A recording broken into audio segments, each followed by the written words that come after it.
We're live. Okay, so we're live. What's going on, everybody? This is your boy Scotty by Nature TV, Jamar 4, how y'all doing? and and I know we ain't been here in 2 weeks. We Listen, done had a lot going on over the last 2 weeks. we I have had a lot going on. And we just got ourselves right back together after this Atlanta trip because that trip alone and the shit that went on and everything else has been a lot. Okay, so we finally got situated and everything else, like for real, for real. girl. But I had a great time though. It was a but great we did have a good weekend. time though. We did My have a third good time. birthday. We had a great time and we're gonna have a lot more stories to share. Being that Oh this is our yes. yeah, Woo. this is We don't our even next have to trip. visit the old story ever again. Just talking about No. But however, tonight is a special night because we're on our third interview. And we're gonna bring in our next person to interview. First of all, he is a good friend to the show. He's actually a good friend to us at this point. I never would have thought that he would be that for us, but he is. He's actually very sweet. He's very sweet. As far as you know, you when you watch the show, you might think that he's just a mean asshole all the time, but he is not mean at all. So, without any further ado, let's bring in Devon, y'all. Let's bring in Devon, y'all. Devon in the wait building. a minute. Hey y'all. What's going on, Girl, what's the motherfucking tea? Devon?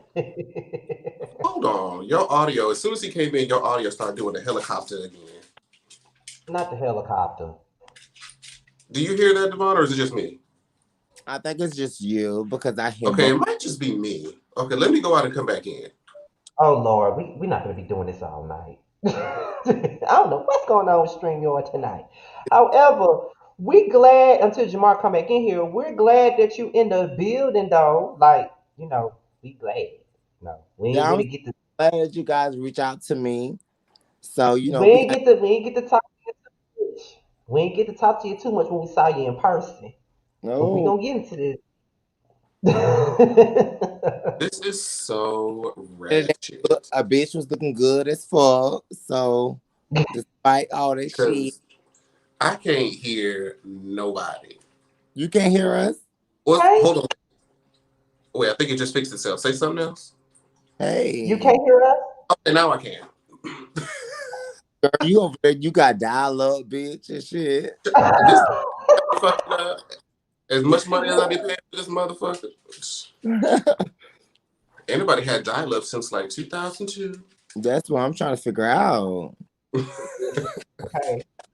But we're gonna get into everything tonight. We're gonna get into his background, everything that he got going on, any future plans, all of that. We're gonna get into all of that stuff. So before we get into anything else, we're gonna start off with the beginning, which is where you from. In case anybody don't know where you from, let's talk about your background, where you from, and how did you manage to get to Atlanta, and what made you move to Atlanta? Because I know you're not originally from there, right? For y'all who don't know, I am originally from Fort Lauderdale, Florida. That's in Florida. And I was once taken I had graduated high school, went to FAMU and thought that I wanted to be this psychology major and things like that. But I was just like, bitch, I'm not gonna go to school for 8 fucking years to get a PhD to really get some income coming through. So I'm just like, I don't want to do that. So I was just like, I know that my love is for cooking and I love to dance. So I was just like, bitch, let me go to the only city where Black Hollywood is at. And it was only, here in Atlanta. And when I first got here, I got my first dancing gig. I starred in Candy's wedding. A lot of people don't know that because I don't really talk about it, but I was dancers in her wedding Oh, and experience. I never oh, knew that. that. That's interesting. I never knew that. What year was that? Well, that was Oh, I think it was like 2000 and probably like 14, 15. 14, I think. Yeah. oh, that's when her and Ty got married. Yeah. Yeah. What? Interesting. Okay. Yeah, I never knew that. That's very Hey, fun interesting. facts. Fun facts with It, the. it, I never knew that. We're gonna have to talk more about that. But That was a great experience. How were you able to get that gig? It Since was like posted up on Instagram, and there was like dancers and things like that. I was following Mooney at the time, and come to find out he was like the choreographer over the whole entire wedding dance piece. And when I tried out, oh bitch, that shit was motherfucking scary. Oh, they did not want me on there. But bitch, I had to let them hoes know, bitch, girl. Y'all hoes need to already know, bitch. At the end of the day, bitch, I'm finna make my spot on here. So I think I had came down to like the last group to perform, and we had to do it like 3 times. And then it was just I was number 24, and it was like, all right, number 24, step to the left, and bitch, I knew I made it. I was like, it is what it is. see, like, bitch, I knew. So, or he knew. I ain't mad. So, how did you come across? So now most of our audience is going to know you from the reality series that you were starring in. So how did you come across initially the Chasing Atlanta brand? Same thing. It was a flyer that was posted on Instagram and things like that. And I think I had missed the open call, and um I sent a video and things like that to them, and then like 3 days later I got a email back and said, hey, we wanna cast you as a member of Chasing Reality, and from there I was on that bitch. Were you nervous when you first got on there? Like being that this was like your not really your first reality show, because I mean you did do the Candy spinoff, but were you nervous being like a real like cast member on the show like that? I mean, I didn't really think so much of it because when I danced with Candy, more so like backgroundish. So when I was put up into the forefront with Chasing Reality, I didn't know what to expect. So I just had to learn the game and learn the business of it. Did you know anybody on the cast prior to coming on the show, or were you just meeting everybody? I was just meeting everybody. I didn't know no one on the cast. How Oh long had you been shit. in Atlanta before you were on Chasing Atlanta? Let's see. I moved up here 2014. I started school in 2015. So I started chasing Atlanta in 2017. So I would say what I've been in Atlanta almost 3 years until I decided to get on Chasing Reality. Oh, very nice, very nice. So your last season for Chasing Atlanta, I want to say was season. Were you in the third Two. season or just the second? Girl, you might as well say I was on the third season, bitch, because them hoes kept Because referencing. I mean, they felt like they referred to you often enough. I was like, was he on that third? I don't think he was. No, but I was official. I was on season 3. I had filmed my whole entire birthday bash and everything on there, but I felt like as an individual, you guys wasn't respecting me as a person, regardless of, reality TV, and y'all got to get views in there, but y'all wasn't respecting me as an individual, and I just wasn't here for it. So I decided to just walk away from the whole platform and tell them that, hey, if y'all use anything, just know that my lawyers is going to be involved. Also, that's why we didn't see you at all on season three. Because I Yep. know that they were saying that you was filming at the very beginning, but then you left. And I'm like, oh, we didn't see him at all. Like I thought you didn't film shit. But it seems to me like you did, like you just said you did, but you left and you I most definitely film, and I told them that, now that I'm away, y'all can't show anything. Because regardless, that's my third season going into Chasing Reality, and I have not signed any contract. or anything. So just like, girl, y'all can't put out anything or y'all gonna hear my lawyers. Point blank period. I know that they use like a blog post and then like a snippet of like a live I think that he did where he was talking about that he wasn't gonna come back. And I think that was the only Mm-hmm. time that we actually That's saw his yeah. face. Yeah, Oh, absolutely. mm. I So and remember that live too. I, I remember that now live see, too. I remember now because mind you, I didn't. We're going to talk about the next platform that you got on, and I did not even see Devon until the G Status season 2 promo. And I remember it was like this big thing. I remember Devon had this whole slow rotation from the back with his suspenders on. I remember that it was like a big deal, and Yeah. everyone was like, "Oh my God, it's Devon." I'm like, "Who is he? Where did he come Oh from?" my Yeah, God, because it's I was trying to tell you. He was. But we about to say Devon? no. I was gonna say, yeah, you right. Oh my God, it's Devon. That's what, bitch. I don't give a fuck what these girls say. Or they can whatever. Bitch, I came into G Status humbly, but these girls know what I give. I bought the viewers. Everybody, all viewers and everything that came from Chase Reality, when I left, they were just like, well, damn. And here I am on another platform. You didn't think that these viewers was gonna be up because of me? Bitch, don't get it motherfucking twisted. Go ahead, answer the question. So how Well, did I you? was, Oh, go ahead. I was gonna say, how I did you would, make I would the say before you what? go into your question, I would say this. That was when I found out that Devon was coming to G Status. That made me even more so excited to see it. To be honest, because I watched G Status before, but I definitely was finna get into it now that Devon was coming in there because he was my favorite off That's Chasing just Atlanta. that's just So facts. And you know what? go ahead. Facts. I'll say this because I want to give this quick story before we go into the question.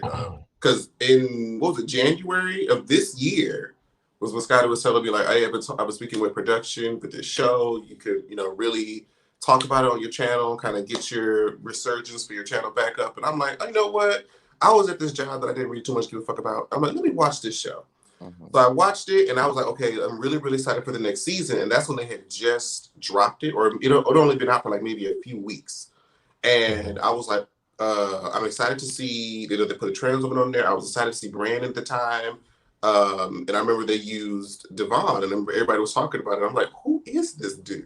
and I saw, and I saw that he was on like one of the other shows. I'm like, oh, see, I haven't seen that yet, so that's probably why I wouldn't know the reference. But yeah, the way that they promoted season 2 made like it was going to be, and it probably would have been had it reached its full potential. It probably would have been amazing. You know what? But I'm going to agree with half of the things that you have said because there's still like 3 more episodes, and child, and with are there really? listen, yes, there's are, and with those episodes, um, I really showcase what I really came to G Status for. So I can't speak regardless of everybody else, but I speak for myself and my brand and what I was doing at the time. So I'm really excited for you guys to really see exactly what's going on for those 3 episodes. Child, I mean, I'm gonna watch them. I will watch I'm gonna them. watch it, but you know I ain't reviewing it no more. And not So a damn thing. But and we'll talk about why later. But so, how did yeah, you we come across G will. Status? Did you seek them out? Did they seek you out? How did that No, take place? me more so definitely seeking them out. I follow Akeem on social media, and he had, Akeem say he's on production, but you was a cast members. But hey, he posted the flyer on his social media, and I was just like, hey, shit, I think I want to do G Status. For one, I wanted to only do it because the quality of it was everything. And I felt like my business at this moment in time is booming. And this is something I can really, use as the platform the right way on coming back to reality TV and just really making a name for myself.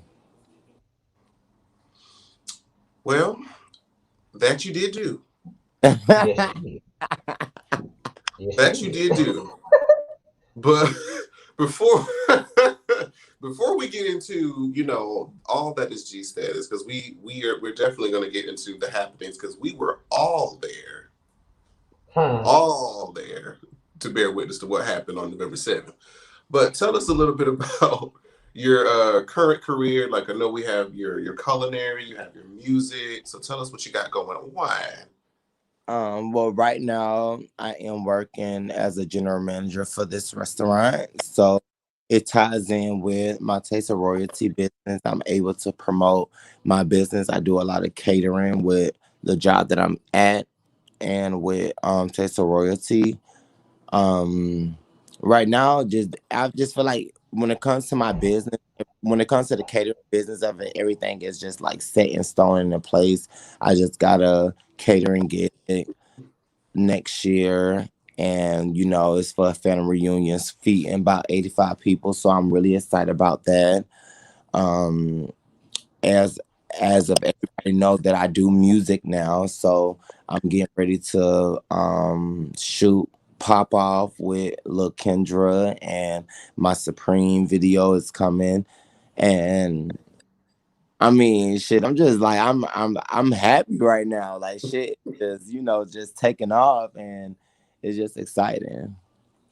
I mean, look, I done already told Tramel that we're doing a remix on his next project. I was hoping you would shoot something while I was in Atlanta a couple weeks ago, but you didn't do. Hmm. But he did invite me to his birthday party, though. He did invite me to his birthday party, but I was literally landing as it was over. So I was like, well, He I, could have I told me to come. I would have came. I was still there. I ain't leave I the money point. no, it was the Friday. It was the 30th. It was the Friday Oh, that the I 30th. that I was Oh. coming in. Oh, okay. The whole bitch, time you while Yeah. his party oh was going on, I was in yeah. the air. I thought you did text me when you landed. You was like, "Bitch, I'm here." I'm like, "Girl, bitch, I ain't gonna fuck boots." I knew he wasn't gonna be no more good by the time I got there, but I figured I'd at least try. He wasn't I'm going. really mad though because we didn't get to have none of Devon's cooking while we were there. Like, at least we could get a plate Oh, of something. and but I was supposed to cater for the reunion. No tea, no shade. We didn't. We'll get into that. We'll get into that. I swear we'll get into that. We will get we will into it. get to that. We We will get to that. I child. swear we'll get into it. So But before we say anything else, I didn't even know that you did music until recently. So have you always been into music, or that's something that you I'm know? into music. Like I always, me and my aunties and my like great auntie, we always used to like sing Betty Wright and down to Mariah Carey, Celine Dion, and I low key bitch, I had a voice as a child. I had a Oh. But bitch, after smoking so much weed and everything, bitch, that voice has. But I always had a thing for music. But right now, I just feel like in today's time, when it comes to our community, we're being so much respected and being taken serious when it comes to just like entertainment in our community. So it's just like, hey, why not just step out on faith and let these bitches know what I got to offer? As you should. Period. and I feel Go like, look, ahead, every Jamar. time I posted this interview, this flyer, I had Miss Supreme going in the background because I'm like, I Yeah, just want an excuse to play this song. I'm gonna start listening to that on my way to work in the morning. you That might should. just get me. That might just get me up a little bit. You know. So. Okay. Oh, we have to talk about the nomination that he just got. Yes. Oh yes. Go ahead. Let's talk about that. So, Oh, how you feel about that nomination? man. You feel me? I'm really scared. At the end of the day, I'm happy, but I'm more so scared when it comes to it because this uh, like a gay platform, it's a Oh straight. yeah. So I just don't know how they're gonna take me when I do perform because my music is not. I'm not like it's really not gay. It's really like universal. So it's just like, but the dance moves that I'm doing, I'm incorporating with the dancers and stuff like that, bitch, we're fucking it up. So it's just like, I really want to know how they feel about that. And I really just don't hope that that be a main factor that, I don't make it to the top five finalists. Cause I know my lyrics is everything.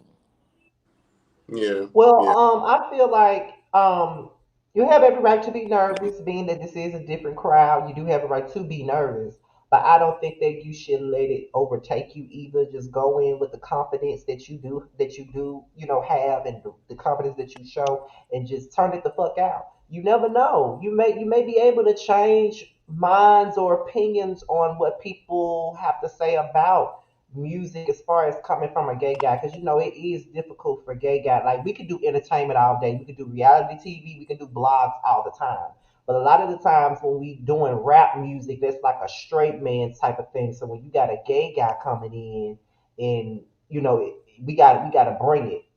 So it's like, I just feel like you just need to just bring it like you plan to, and just show them, come in with all types of and it is Atlanta. I feel like Atlanta, you have a lot of leeway, and there's a lot more progressive because Georgia just did what, turn blue this past election. Amen. God. So, Oh, bitch, I was so mad at Florida. Them pussy. girl, Florida has been a dumpster fire for Oh, years. damn.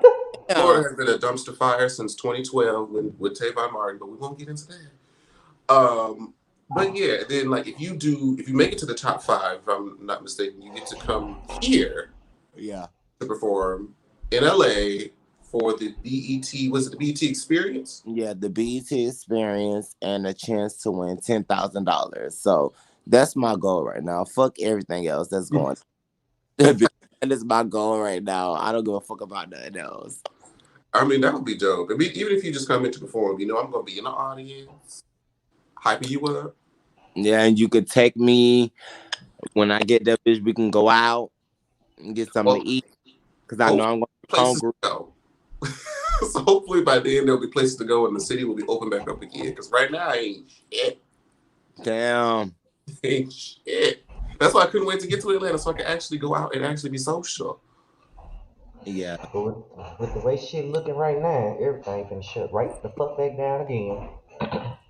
Honestly, it is what it is, child. But it's come to that point. Time to talk about G status. Lord. Specifically, the reunion. Do y'all want to start there?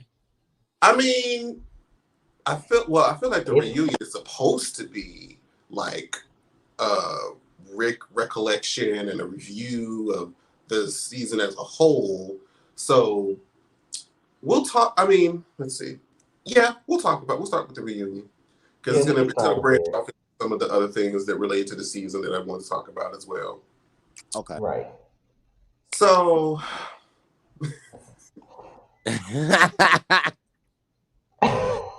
as Girl, they calling me the bookkeeper, bitch. the librarian, honey, the librarian. The librarian. That's what they call So me. I feel like most of the people who may be here in the audience has tuned into at least one person's live interview. Somebody somewhere the past couple of weeks, I'll have gotten the tea of what had happened at this here reunion, child. Because everybody has been talking about it. Every cast member, everybody been talking about it, including us too. It was an experience because all three of us were in attendance. We bared witness to everything. There's no filter. There's not a he said, she said to anything. We saw it with our own eyes. Yeah. Okay. Our own eyes. Facts. So I want Devon tell us from literally from the beginning of from the email that I know that the cast got to how you were supposed to get there, your plan for the outfit, what was supposed to happen, and then what actually transpired. Okay, so Because there was a lot. so Listen. from the beginning we all got casting times on what time to be at the reunion.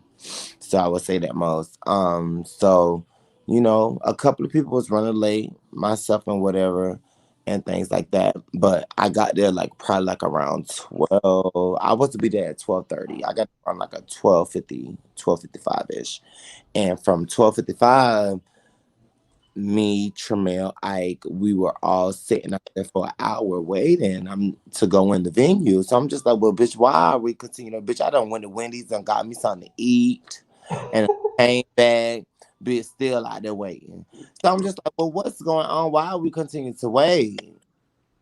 So that had already pissed me off because the email and text message that they sent out was we were supposed to come makeup ready, hair ready, and dressed and everything. So I'm just like, okay, cool. But y'all got other people taking up bathrooms, cast members taking up bathrooms and doing all.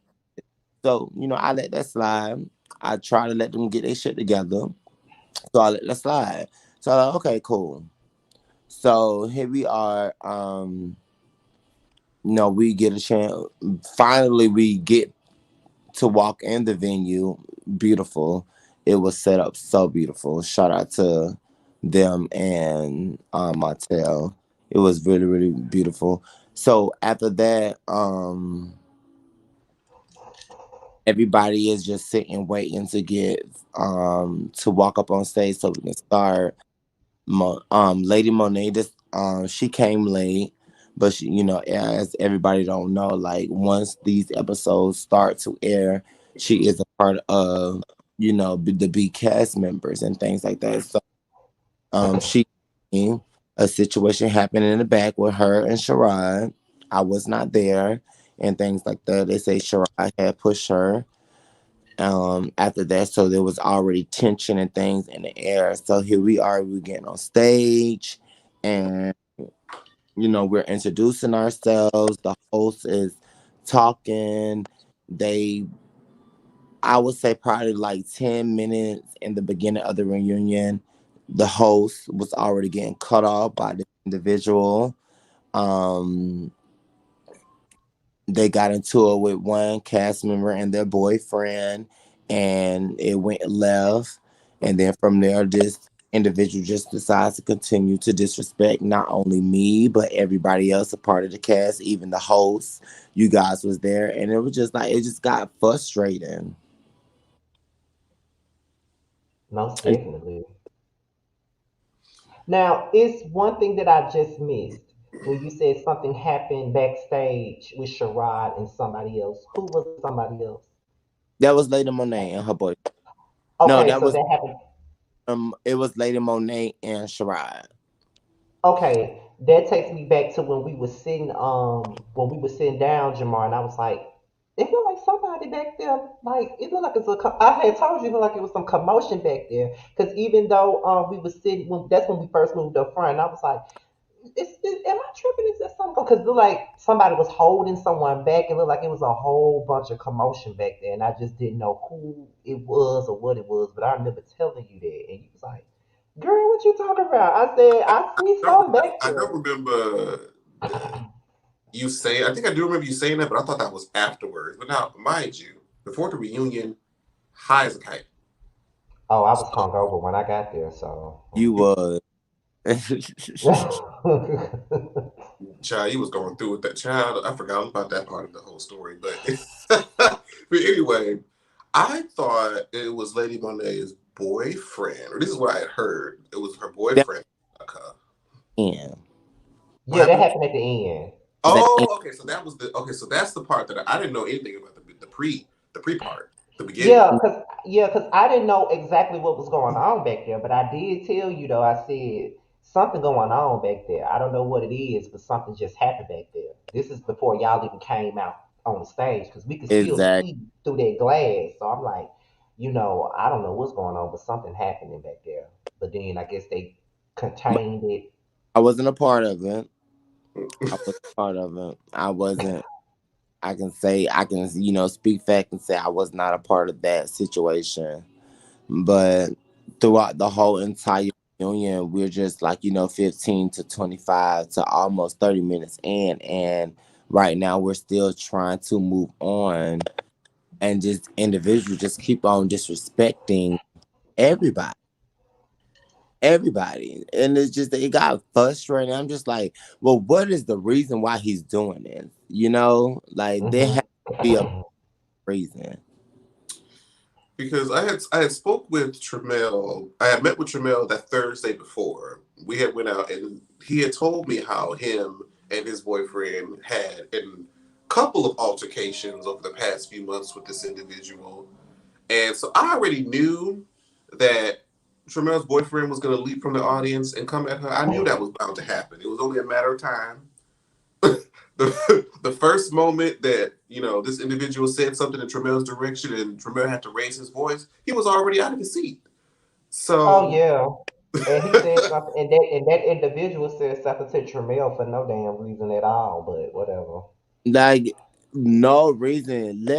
If this man is not bothering you just because he's on his phone and you taking offensive to it, like, girl, let that shit go. It's not that serious.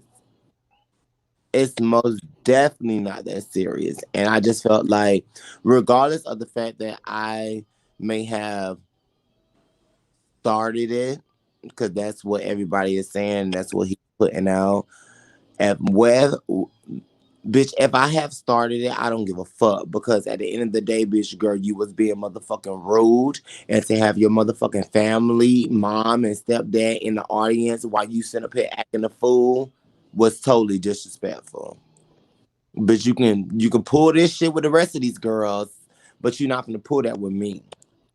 And everybody knows that, bitch. I fuck up every reunion that I'm at because I'm not with that fake shit. You you do. I saw Chasing Atlanta.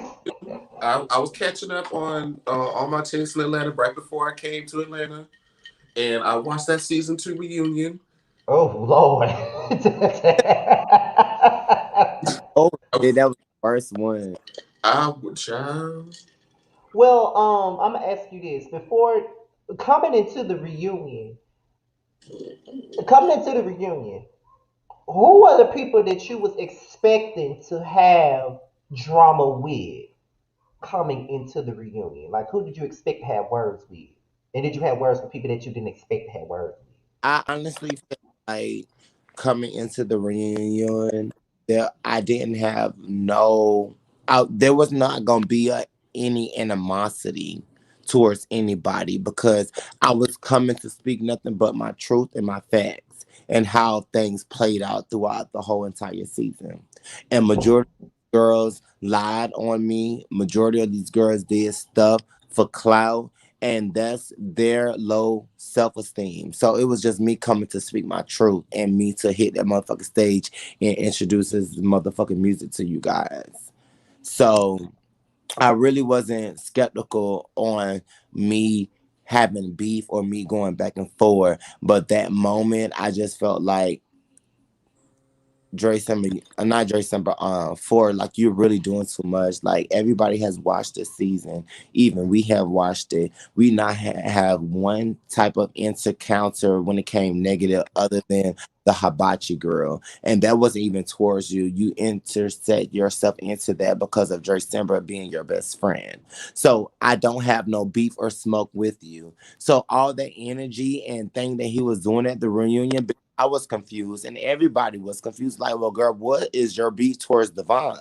And I had to sit up and I had to realize, oh, that hoe is always going to be jealous of me. That bitch, and all these girls know that I will forever be that bitch, no matter what motherfucking platform I own. And that's on period. It was very baffling to see how production treated the rest of the cast versus him. Because any moment that, like, Akeem had done something they didn't like, anybody else, they were quick to kind of nip it in the bud. And then we ain't even got to delicious what they did to delicious, child. Girl, mama's on stage 2.5 seconds, bitch. Exit. And then the moment that she said something out of her way, then they was quick to hoist her up out of there. But That's this the man has been disrupting the entire flow of the show the whole time. everything, everything, everything. And then from what I hear that the only reason he was only up there because his stepmom, well, his mom and his stepdad came to the reunion. So you mean to tell me because this bitch parents came to the reunion, y'all gonna put him on stage from the beginning when the whole show was not surrounded about him and this bitch don't have no type of storyline? Like, come on, make it make sense. Don't sit up here and no. Personally felt attacked that night. Personally. It was even worse because at the time of taping the reunion, we haven't seen the last three episodes. Apparently, he is involved in a bit of it towards the end, but we don't know that. Girl, So he's not involved with me. Not this bitch over here. Okay, so with that being said, so you didn't have, because I don't say his name, so you didn't have any beef with that person coming into the reunion. You didn't expect to have Beef. anything going with that person. The only beef that I had with this person is because they started this drug allegation that I was on coke. That was the Mm. only beef that I had with this person. You get what I'm saying? And it was a totally lie day. And everybody can testify to that to all the people that he done told because his stories has been flipping flopping. Bitch, if I did coke, girl, I would own up to it. Bitch, I'm too motherfucking honest and truth in these streets to be sitting up here giving y'all false information and walking a motherfucking lie. Bitch, if I Mm. want to say coke, bitch, it's a party drug, bitch. I do that, but I don't do that. You get what I'm saying? I already have so much shit up underneath my name when it comes to me into when it comes to me being in the gay reality TV web series. Oh, this bitch is a drunk. This bitch don't know how to act. This bitch is ghetto. He's this, he's that. But what you would not do is sit up here and put a drug allegation on me. Bitch, only marijuana and alcohol touch motherfucking lips, honey. Never snort coke in my motherfucking life. And not planning on to. So when they put that drug allegation out there, it kind of hurt me like for how could you sit up here and do that when we know what really went down in my car? Whether you Yeah. wanted to feed this information to your best friend member, don't lie on me. I don't like that. So from till this day, this bitch gets no respect. And I'm gonna beat that whole ass when I see that.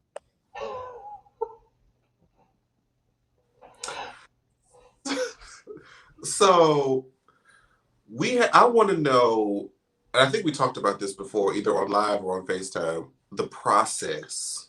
Because everybody knows about the legendary book. Okay, we know about the legendary book. Lead us through the the process of how we became from just arguing back and forth to the book. Uh, So, y'all was there. Y'all said y'all. Everybody in the artist consider everybody in the artist who know who I am and has been following me and watching me since day one with Chasing Reality. They know how I get at the reunions. So I did not want this to be another episode of that, you know, cycle. So I Yeah, was he just like. did say I really want to like my focus right now is really to perform because I really want to perform and show these people that I'm serious and they can hear this music and it's good music at the end of the day. So that was my whole motive of coming to the reunion. So to have this person just sit up here and disrespect me, y'all set up there, y'all saw me. I left the fucking stage at one it. You point did. go back there and get myself together because it was just so much transpiring. I literally cried in the bag to Lady Monet and Martell, who can testify to this day, and was just like, "Yeah, I can't do this because I'm trying to figure out what is his problem, what is his issue towards me, And I think Akeem followed you, correct? huh?" Akeem followed you. Yeah, he did. Akeem followed me, but Akeem ended up going back on stage. Move, girl. He is so. Oh, she's so. She jealous, y'all. She's so jealous. Yeah, she's trying to get into the camera. Look at her. But yeah, so like King did follow me back there, and I love my brother, and he had my back at the end of the day because he knew that at this moment things can really turn negative and go left very very fast. So in that moment when things was just being transpired, I removed myself from this situation. Just be like, I really don't have time for this. I see like y'all really want me to act out. I'm really doing it and things like that. So I was just like, I dismissed myself. So when I came back, I felt like, deep in my heart that, move, Luna, go, girl, go sit down some damn well. I really felt like in my heart, I can really take the words and the comments that this person's been saying. Real, in real life, they really don't know me. You get what I'm saying? So Hmm. I think it was one comment where it was one. I think the comment that everybody will see when I he said something about the deform, and I was talking about Sherrod and his fingers and things like that, Mm-hmm. and that what really left. But what really went left, and I'm not sure if this is the question that was before it, but was when I think the host had asked me a question in regards to how did I feel about the Akeem and Delicious, no, Delicious and Charlie situation. And I told him, well, Delicious said that he was a faggot. And where I'm from, being called a faggot is the most nastiest word that you can call a person when it comes to our community. So being called Yes. a faggot is just like being called a fuck nigga where I'm from. And this bitch decided to call me a fuck. He was, and you let it slide a few times, and you just kind of laughed it off, if I remember. And I was just like, "Oh, Devon, Devon is like his fuse is getting low because he's laughing with these shades on, and I can tell he is trying." Because So I want to also make this known too. I really do. When the night before the reunion, we spoke to Devon on FaceTime. I think we was on Jamar's phone. We spoke to um I was in a hotel, bitch. yeah, we was at the hotel, and you Oh said yeah, out of your mouth that you didn't have any intentions on getting into some bullshit like that. Yeah, it's some shit that you're gonna have to talk about and discuss or whatever. But at the same time, you really wasn't trying to go to where you ended up. And we were like, okay, Devon, like just focus on what you need to focus on. But But at the same time, when we got there, it changed. right. But when let's understand the situation. You get what I'm saying? It would have been Hmm. understanding if I was going back and forth with Sherrod. You get what I'm saying? Hmm. That true. That would make sense. this is the drama that I'm having with this individual. I don't have no type of fucking drama with this bitch, but he continues to go back and forth with me through the whole entire night. We can't get shit out. Host looking fucking confused, don't know what's going on. So it's just like, come on, bitch. You are doing the most at this moment. So since production don't want to remove you from the stage, bitch, I'm gonna remove it for your ass. So when you came back from when you went backstage, you had to gather yourself and get yourself together. When did you identify sort of like the game plan of like, so I'm coming back on the stage, I'm trying to see if I had to toss something, what is available to me just in case I need you. Okay, so all right, so when he made that final comment in regards to my eyes, everybody know I got a left eye, but I can control it at some points. But it all came down to the birth defects, and the question was towards Shirai and his family, and he decides to bring me in a situation. It's just like, girl, for what? It has nothing to do with you nor me. They talk about Sherrod at this moment. So here we are, where he wants to continue to pick and poke. So when I came out, it was either going to be the table that was sitting in front of us in the middle, or either the bookcase, because I felt like the books that was on the bookcase was glued down to the bookcase. Because remember like different museum exhibits that I used to go on as a child, the books always used to be glued down to the book. But I couldn't throw the table because there was mics that were attached to the table, and I didn't want to fuck up production. So when I came back out from me getting myself together, I had tapped the book and it had moved to the left, and I was like, okay. Like, there it is. There it is. So if this bitch continued to disrespect me, I got something. And I just felt like I just needed to toss that bitch and throw that hoe some motherfucking knowledge. At the end of the day, this is not the smoke. This is not the tree that you want to keep on trying to bark upon. I want to tell y'all this because as I told this to I think it was the Devon on FaceTime when we talked about it. I want y'all to know. I hope they show it. I want y'all to know how smooth uh, got from his chair. Like you would imagine by him saying it, like he just got up real abrupt and just kind of tossed it. And like that was not what happened. we didn't see that So coming. this is how I remember because the host did ask Sherrod the question about his fingers. How was he, navigating through life with that sort of a birth defect? And that was when the individual decided to take it upon himself to mention. Before Sharon even answer. I think he was like in the midst of. He said like maybe a couple of sentences, if that, if that. Yeah, if Someone that. had already barged in and said something regarding to Devon's eye.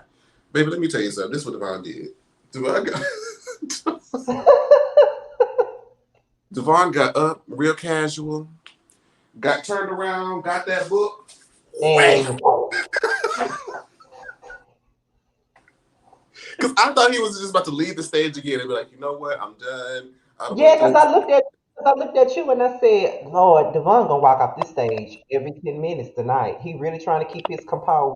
That's what I said to you when we were sitting there.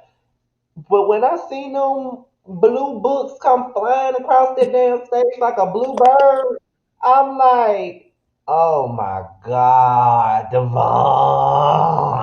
I knew it was all she wrote. It was over there. But See, since we're on that, listen, I want people to make this known because everybody's saying that Divine had people in the audience and they were supposed to fight this person, that person. I had nobody in the audience. Nobody in the audience was, none of my closest friends and family was in the audience. I came there with just me. You get what I'm saying? Those people that was in the audience are fans that respect me. So they're not going to sit up there and let anybody try to disrespect me, whether it was at the reunion or watching the whole entire show. And that's that case. They did what the fuck they needed to do. I threw the books. I got escorted out. The reunion could have kept going, but they weren't having it. do you feel that you were provoked? Absolutely. Do you feel I was provoked? I left the Yes, mother. Absolutely. absolutely. Because, and I know, and I feel in my soul, and I told this to Delicious on Instagram Live the other day. I was like, I feel like if this ever sees the light of day on YouTube, they are going to make you and Delicious look crazy. Mm. And there were way too many people in the audience, people with platforms like Scotty and myself, who were going to be like, that is not whatever narrative that y'all going to try to pull to make Delicious seem like she said something crazy and out the way to get yanked off stage, or that Devon just ruined the reunion for Yeah. being who knows what. Uh-uh. That's not the story that we about to tell. So, At child, all. And, and if that's the narrative that they want to go with it, I'm totally fine because it's not going to hurt me. I know what happened. I know what really transpired in that moment. And we both know that shit. So they could put out whatever they want and it'd be okay with me. I just want to say this too, being that me and Jamar are biased bullies. Um, I would honestly say that if it was a situation where you were the aggressor, we would have said so. Let's just Oh make it clear. yes. We would have said so. But being that we were there and we seen it with our own two eyes and we know exactly what happened, we don't have a reason to just sit up here and just try to be caping for you like we just being completely biased. Like no. At the end of the day, people get provoked, and that's exactly what the fuck happened. Because I And will that's say just that what it he is. definitely played the bulk of the role as to what happened, as to why the event got shut down. Devon played his part, but I felt like, and I said this, it was reactionary to what he was doing, and that had he never done that, we could have probably finished through the rest of the reunion and been And fine. that's the only thing. It's just like, Ja, if you don't, Ja, at this moment, you don't only have the audience that's saying remove him. You have the main cast members that's saying remove him.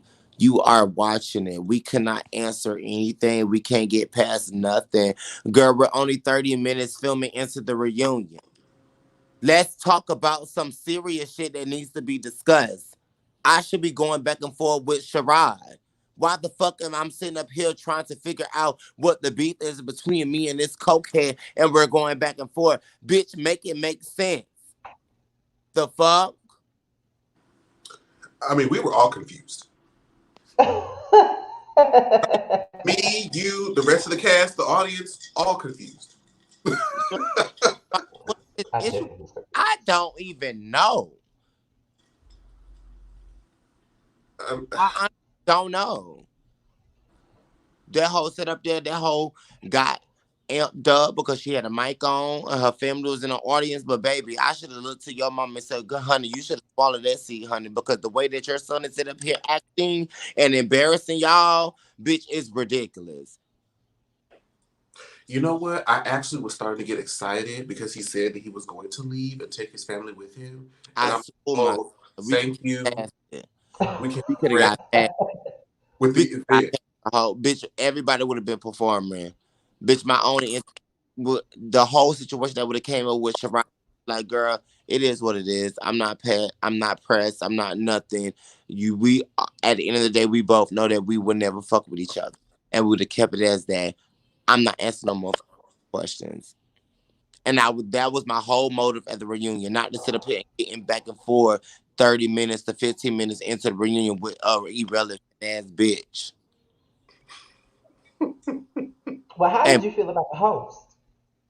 that's the thing. They had warnings. Y'all warning. Y'all everybody's watching it. How can y'all not sit up there and think that this person is gonna be a liability? He's not only getting into it with Devon, Akeem got up out his seat, Tremel and his boyfriend going back and forth. He even trying to go back and forth with Redrick. It makes sense. I'm like, now, of all the cast members, Aiden, Redrick had gone back. Well, you and Redrick had like a 5 minute moment for like a second regarding the hibachi thing, but that was like over and done with real quick. Girl, Yeah. So it was like, Yeah. what you fighting Redrick for? Now, Redrick did go on Instagram Live and get her together. She's like, bitch, I am an A class cast member, and I'm sitting next to you for what? How you just sit next? He said, how you doing sitting next to me, looking the way that I look? exactly. But that's but facts. I love Redrick, and that's nothing but facts. Like I felt like if that person was not there or removed from that situation, they saw that it was getting ready to transpire, the whole reunion would have been great. We would have got down to the important conversation and the beat that was going on this season and would have got to a better understanding on how everybody feel about each other. But no, that couldn't happen, honey. We was only 15 minutes in and girls already high and coked up and doing the most. Sure. And oh, that was another thing. He insinuated, he was looking at the audience, he was like, oh, so y'all gonna all pretend like y'all ain't never done it before in your life? No, bitch. No. No, I haven't. Girl, the whole cast like bitch, hell No. nah, bitch. You on, girl? You forgot who the fuck you talking to.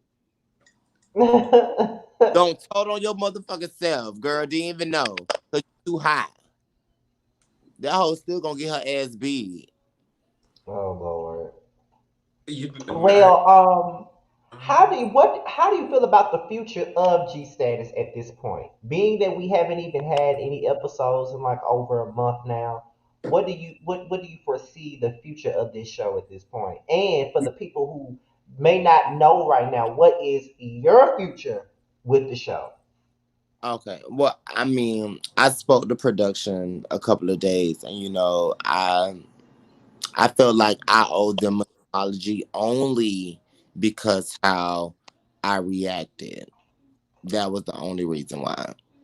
But at the same time, I felt like they owe me and the rest of the cast members who really put in work this season, who really wanted to showcase everything they had going on when it came to their talent. And I feel like they didn't value the main people that needed to be valued, who names was constantly in those comments. And y'all sit up here and let us get disrespected the way that we did at the reunion. And that's the moment where I feel like they just don't understand where I'm coming from. I had multiple conversation with Redrick and Akeem, and they understand where I'm coming from. At the same time, when it came to my story, G status was always respected when it came to my story, even though Shirai and whoever tried to manipulate and try to make it seem wasn't, they always was respected to way I wanted it to come out and be portrayed as. So I can say thank you guys for that. I'm not going to take that away. But at the same time, when it comes to me, I just feel like I'm a human being at the end of the day. And the way that y'all treat me at the reunion, that I felt like that was a setup on y'all behalf. mhm. And this is something that y'all wanted to react. But with me, it's levels to me. I'm not perfect. I'm still trying. I'm still trying to, figure out things in my life, get over things in my childhood life. So, I'm not perfect. And y'all know Mhm. that. There's been numerous times where, bitch, I done came at y'all sideways and told y'all what I didn't like and what I didn't like. And to be just disrespected and humiliated from an individual, and y'all take the accountability to step in a producer. I'm not calling you my friend. I'm not calling you my sister or my bro. I'm calling you as a businessman, as a producer. When y'all gonna step in and do your job? Cause that night y'all didn't do that. And right now I have a problem with that because this is the same shit that I went through with chasing reality. Y'all didn't value me as a person that was bringing views that people wanted to see, that was giving you my entire life story 100% true, not putting on for the cameras. And y'all sit up here and allow somebody to really disrespect my story of what I got going on and come up with lies and things. No, we're not going to do that. So, right now, where I stand, I don't know if I'm going to continue G status. Mhm. But as for the show, I know that I did sign a contract this season, so I got to fulfill my purpose. So I'm going to continue to ride out and do what I need to do to finish this contract. But if y'all not talking numbers come next season, if I'm not getting paid to tell my true story and not be fake like the rest of these girls, we have nothing to discuss because I have the love, I have the support behind me. I can do my own motherfucking series. Give That's the true. world, give somebody a different look about the gay community. It's not all about drama. It's not all about being messy. Niggas fucking and sleeping with different boyfriends. People out here on coke and drugs. We should not want, yes, at the same time, that's our life story, but we should not want to put that in the forefront when it comes to our community. We should want to build each other up. We should want to help one another. So why not That's true. create my own series and let me build that? You know? Mm-hmm. Absolutely. I'm curious to know because it was a lot happening at that event. So when everybody went to, I said, the parking lot, tell us, the story of your perspective of what happened, like when everybody was out in the parking lot. Because there was a lot going on at the time. Tensions were high, and things were said. Lady Monet was out there, is saying all kind of crazy shit. Devon almost got hit by a truck. Devon almost got ran over, making my blood pressure go up. It was at the moment in regards of everything that was going on. Bitch, Lady Monet out there, bitch, no shoes on, ready to fight, dress in her motherfucking head, bitch, ready. So most definitely the heat in the moment. I was just wanting the person that was just doing so much and putting on so much and coming for me just to come outside. I was even targeting the person who I should have had beef with at the reunion. So it was just like I was wanting that person, but they never came outside and things like that. They said they had to get escorted. They was on the phone calling security, telling them to escort them out the building and things like that because it was scary. So I just to this day I just feel like I just have to understand that majority of these girls are going to continue to do things for the cameras. They're going to continue to say and lie and manipulate certain situations. And I just have to stand that and be the bigger person and say that, bitch, we both know the truth. Okay, so when it comes down to the show, when you say that you have things to fulfill, are you talking about like filming like confessionals and things of that nature for the show? Okay. I got to finish that up.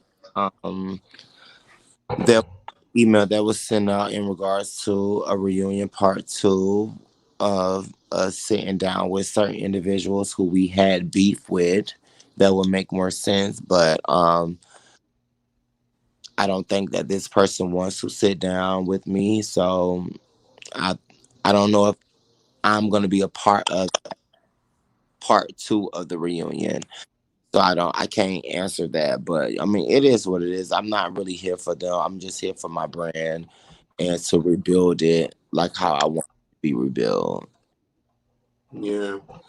I don't think I know Scotty tried to ask this question before, but how did you feel about the hosts of the reunion?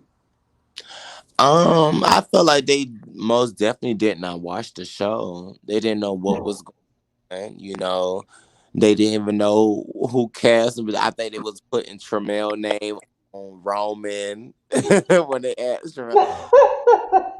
It was confusing, bitch. I was laughing on stage. And just the whole time, me and Scotty were like, we should have been hosting this motherfucking reunion. Absolutely. I think that's one thing production should have, thought about when it came to, this platform. Just like, it's okay to try to get people who has the most, fan base. Oh Whoops. hell. Wait, Oh Devon, shit. where'd you go? Please come back. Oh, child. Just getting to the good shit. Well, we Right. we had got to a lot of the good shit. Let me say this something. Shout out to the 70 plus of y'all that are in the room right now.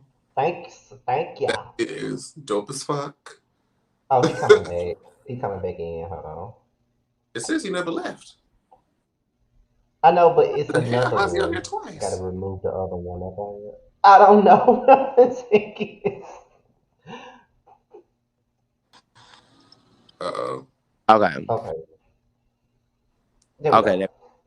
So, bitch, what the fuck was I talking about? oh.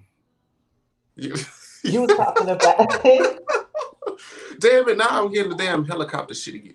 I'm gonna let it you. ride out. I'm just gonna let it ride out. Pay me no You mind. was Well, talking about the host and how you felt like you yeah, understood why they would want to get somebody with a bigger fan base or something like that. yeah. So I understand why they would want to get somebody, with big fan base and Instagram followers and things like that, just to bring the attraction.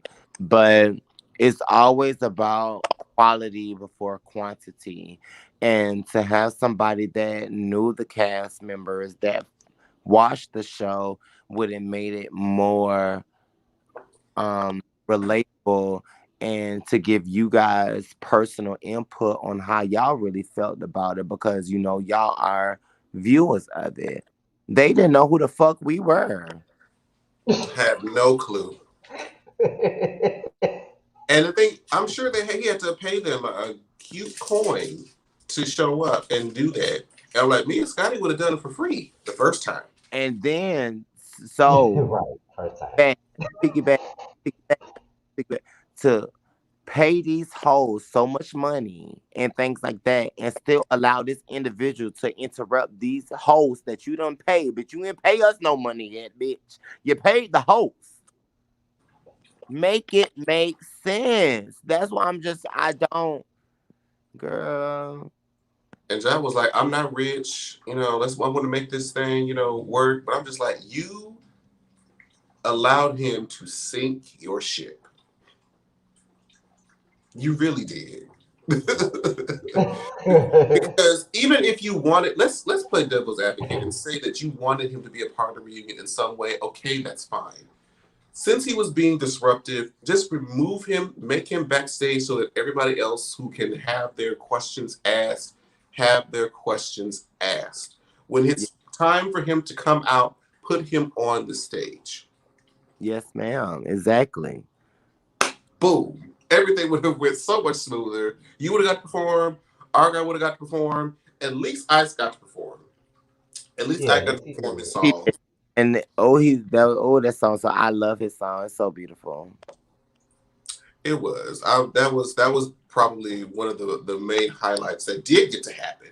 And see, and I think the reason why Scotty and I are just really just kind of done with this is because you took US dollars from both of our accounts Twice for to me. at- attend this event. Okay. And we were promised food, drink, and backstage access to meet the cast. Okay. We got none of them. The None experience of is them. just completely fucked And up for me. I'm And sorry. I'm so sorry that that happened to you guys.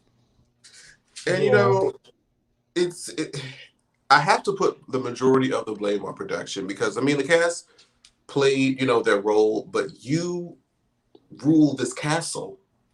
You could have easily had him removed at any point, but you didn't.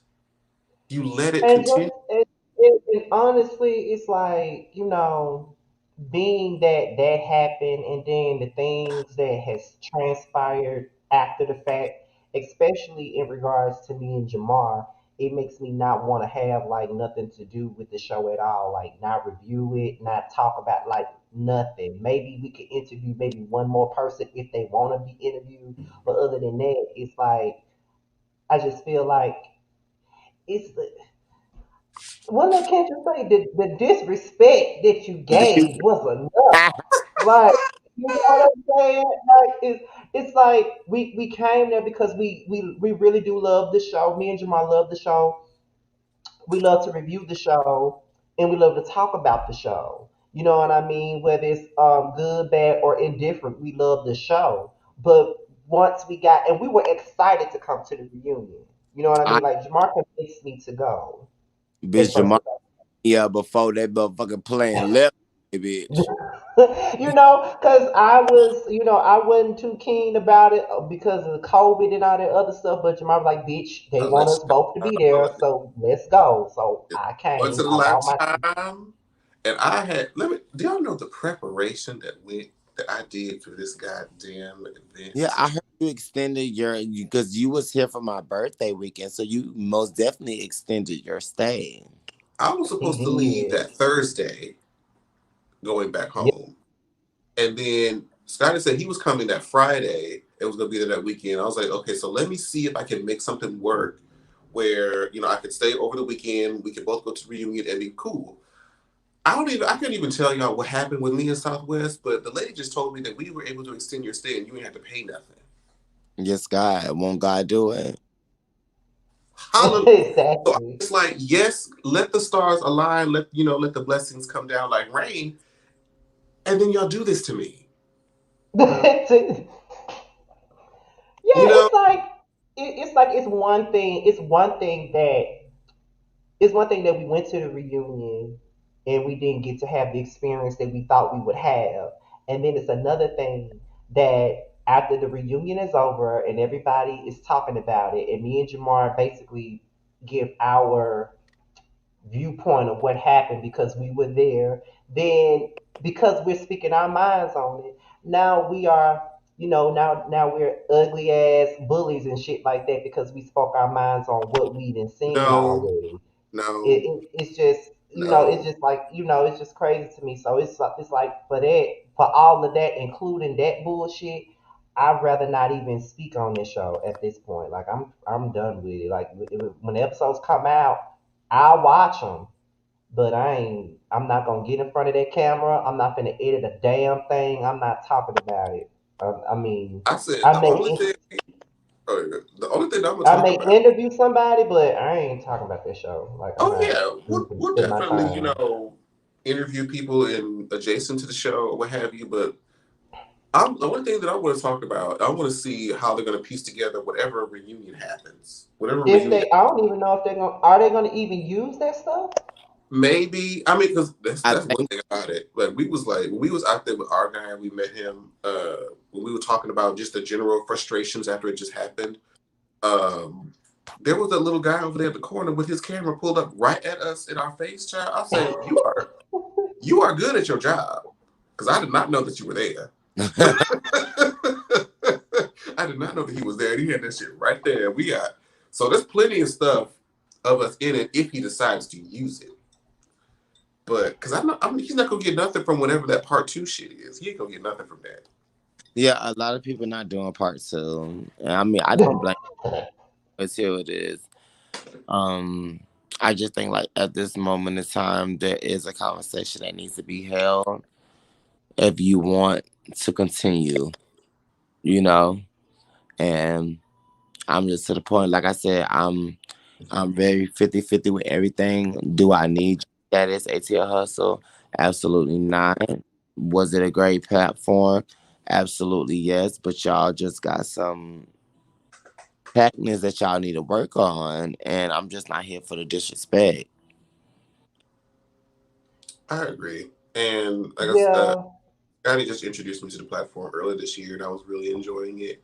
And was creating a relationship with the producers and the cast members, like you, Delicious, Sherrod, have all become like good friends of mine. So it's been a positive experience. Girl. It just sucks. yeah, and not only that, I did,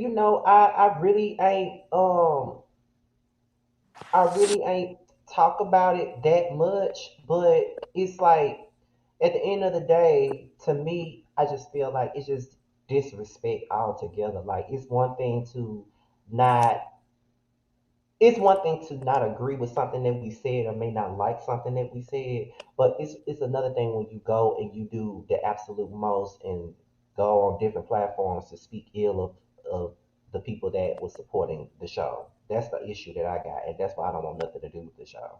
Because where Not was that the I lie? give a fuck, but Where was the lie? Because you could defend yourself and say whatever to the people that are hearing thing from hearsay and whatnot. Like we witnessed with our own two human eyeballs the fuck shit. So, Hmm. be that as it may, it Right. is. but before we even move away from the G status thing, should we go through the whole like game of the cast members now that we're moving away from Actually, the yes. show? Let's do that, and then we could put her, stick a fork in her. She's done. Yeah, because I don't want nobody thinking that everybody wants to. I don't want nobody think because I don't speak of certain people. I don't want nobody thinking that this whole interview is gonna be all about them because it's not. So let's move Girl, on fuck and the just fucking go hoe. go go on to the game. So what we do, because we did this with Tramiel and we did this with Ike when they came up, we go down the list of everybody on the cast and we allow you to speak on them as far as like describe them with one word, I guess. Ain't that right? One word, and then you tell us why you use said word to describe that person, or you just say what you feel about that person. You know what I mean? So that's how we do. So we did that with Tramel and Ike. Tramel really didn't hold back. Period. Tramel didn't hold back. Period. Um, Ike Ike was nicer than Tramel. I'm just gonna say that. But Wait, what? I said Ike was nicer than Tramel when it came down to this game because Tramel did not hold back. Period. Oh, Okay. Tremel didn't give a fuck the whole interview. Like at all. So we're gonna start off with the first name that we're gonna call out is Tramiel. So if you could describe Tramiel with one word or what or how you feel about Tramiel as a person, what would you say? I will with being with Chamel. Chamel as a person, I feel like Chamel is very um Chamel is such a kind hearted individual. Like a lot of people think like he's just, a quiet person. He don't have a backbone and things like that. But Tremel has really grown this season. From me being a fan of season one and just me being in his atmosphere, Tremel is nothing but a fucking breath fresh of fucking air. I love that motherfucker. That bitch is so funny. Like he is hilarious as shit. And you He would is. not know that if you did not, if you only Yes, watched. because before we interviewed Tramiel, I'm not gonna lie to you, I was telling Jamar, I'm like, I don't know how this interview gonna go. I was I like, really don't no, know how this trust gonna me, because by then, me and Tremel had been DMing each other, and I had seen the entire different side of Tremel that I had not seen on the show, and That bitch. I love Tremel. after that interview, I love Tramel. Like we'll DM from time to time since then, but I love Tramel after that interview because the show really didn't do him no justice. It didn't do him Oh, no not at justice all. at all. But just knowing him as a person, it. Next person, Ike. Ike is so sweet. Ike is the sweetest person. Ike gets along with everybody. Ike really try to, make everybody get along. And Ike, out of everybody, when that situation came out in regards of my relationship, Ike was like one of the main people that I can lean on and talk to about the situation and help me really get through it and see the bigger picture of like, bro, you need to focus on your talent and what you got going on business wise. Pay that drama shit no mind. So I fucking love Ike. Um, I, Okay, I love Ike too. me too. He's another one that we have gotten a chance to get to know. Very nice person. Very nice person. Next person, Akeem. Akeem, you know what? Me and Akeem friendship has really grown since chasing reality, and I can really respect Akeem, and I love him to death. And Akeem is just a misunderstood person, but sometimes those misunderstood persons has a past that they just don't know how to get over. And I'm one of those misunderstood motherfucking bitches. And I think that's where me and Akeem really connect in regards to the things that we've been through in life. So me and Akeem, that's my motherfucking dog. I would say Sherrod. Girl. Because I love this is the probably the worst thing about it because I love me some Sherrod and I love me some You you know what? and it sucks that y'all don't get along. I'm not. You know what, Jamar? I'm not even gonna bash Sherrod. You know why? Only because I just feel like for a person to sit up there and paint this picture and be a liar, not walk in their truth, and own up to the things that they need to own up and stop playing victim. That's just a person that don't really love themselves and don't really respect themselves. Cause there's no way in the hell I would be doing the things that this nigga is doing in this time of day. fuck in regards of this is how you get money because honey is not paying. So I just want him to understand that you're bigger than this. You know, you're not an ugly person. You Mm-hmm. know, if you want to really take this modeling thing serious, fuck it up. Stop putting out all this porn stuff because that's the only thing these people are going to remember you about. That is going to live for you for the rest of your life. So, regardless of the fact that, yeah, we did have, arguments and things this season, but at the same time, I had to think about, like, shit. I don't want to be the person that make this person commit suicide or make this person do what the fuck commit, or kill themselves or do whatever they. I don't want to be that person. So therefore, I just want him to understand that you're bigger and better than this. See that self-esteem, love yourself, and just do better. And that's all I got to Oh, say. okay. That wasn't That was too a lot bad. more than one word, but we'll take it because that's the one. I mean, if it's like the main antagonist of the season, then it's like, well, we want you to, give Yeah. words. Okay. Our guy. Argyle. Oh, you know what? Argyle is very fashionable. Argyle be slaying, bitch. Bitch, I was living for like professional seeing that bitch popped up on the screen when I was watching. So Argyle is is very fashionable. I love me some Argyle. Come on, babe. Come Charlie on. Exile. No, come on. If you want to lay down, come lay down. Y'all up, girl. Charlie, you know what? I don't have a problem with Charlie. I think Charlie is very just in his own little world when it comes to certain things. Mm, I know I probably, him the first episode, as everybody can see, I did when the pussy skunk, but that really did hurt his feelings, and I can truly say that I humbly apologize if that hurted your feelings. And Charlie's cool. I don't have an issue with Charlie. Charlie's a cool person. Redrick. Redrick is so beautiful. And I know that's probably the same thing that y'all bitches have got majority of the cast. But no, really, Redrick is really a beautiful soul. And he's nothing but positive energy. You know? Um, we've talked numerous times off film, on film, just about, just being a better person, just helping me see the better and good out of people.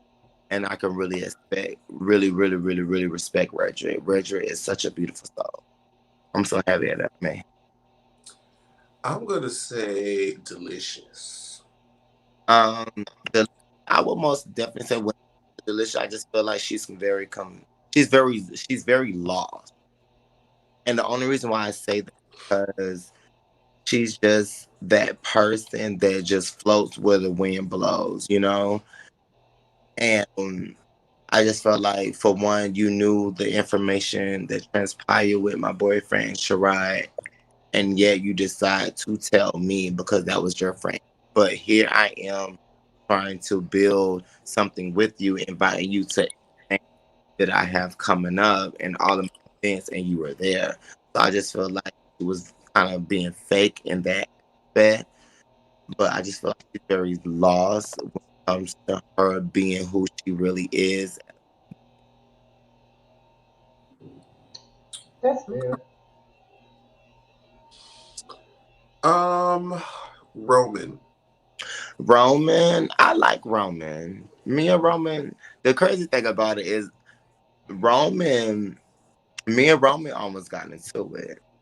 Me and Roman got into it season one of Chase Reality Reunion. He was on Team J Line when that whole fiasco happened in the audience. If y'all remember back to Chase Uh Reality, huh. and Roman and me and Roman, I looked Roman did I and bitch, we was finna go back and forth toe to toe. But Roman is a sweetheart. Um, at times, I feel like he can be honest when it comes to certain situations. I do hate the fact that him and Tramiel like B came across the screen and into and things like that. But overall, Roman is a cool individual, and I don't have no problem with Roman. I think we've That's it, covered. ain't it? We pretty much covered like all of the main cast. I mean, if we wanted to do any B cast, I could say, well, we'll put them both together. You can Because I do know who we not doing. who? Right. I know who we not doing. Go ahead. Lando and Lady Monet. Okay. Well, Lando, I love Lando. Lando has been very supportive of me and the things that I have going on. I feel like Lando is a fresh up air as well. Um, there's no, bad energy when it comes to me and Lando. With Lady Monet, a bitch, she's a real ass person. At the end of the day, she's gonna always be, honest and upfront and ethical. And I think that's one of the reasons why her and Shirai fell out because, you know, being a real person and having real feelings and being just a human being, it was just certain shit that she was not willing to rock with you bringing to the forefront and me being Mhm. blind. So just like I can really, really respect her because she is really, really a genuine, real person at the end of the day. Good to know. It's good to know. Well, I think now, I said, Les Scott, do you have anything else in relation to this platform that we can put Nothing. a book in on that? Let Well, it I close. gotta talk about it now. Okay. This ain't got nothing to do with the show, cause no. But since we own the game of people, how about we switch it up just a little bit, Jamar, and let him say what he think about us? Oh, hold on. Let me get ready. Oh, our, our first impressions.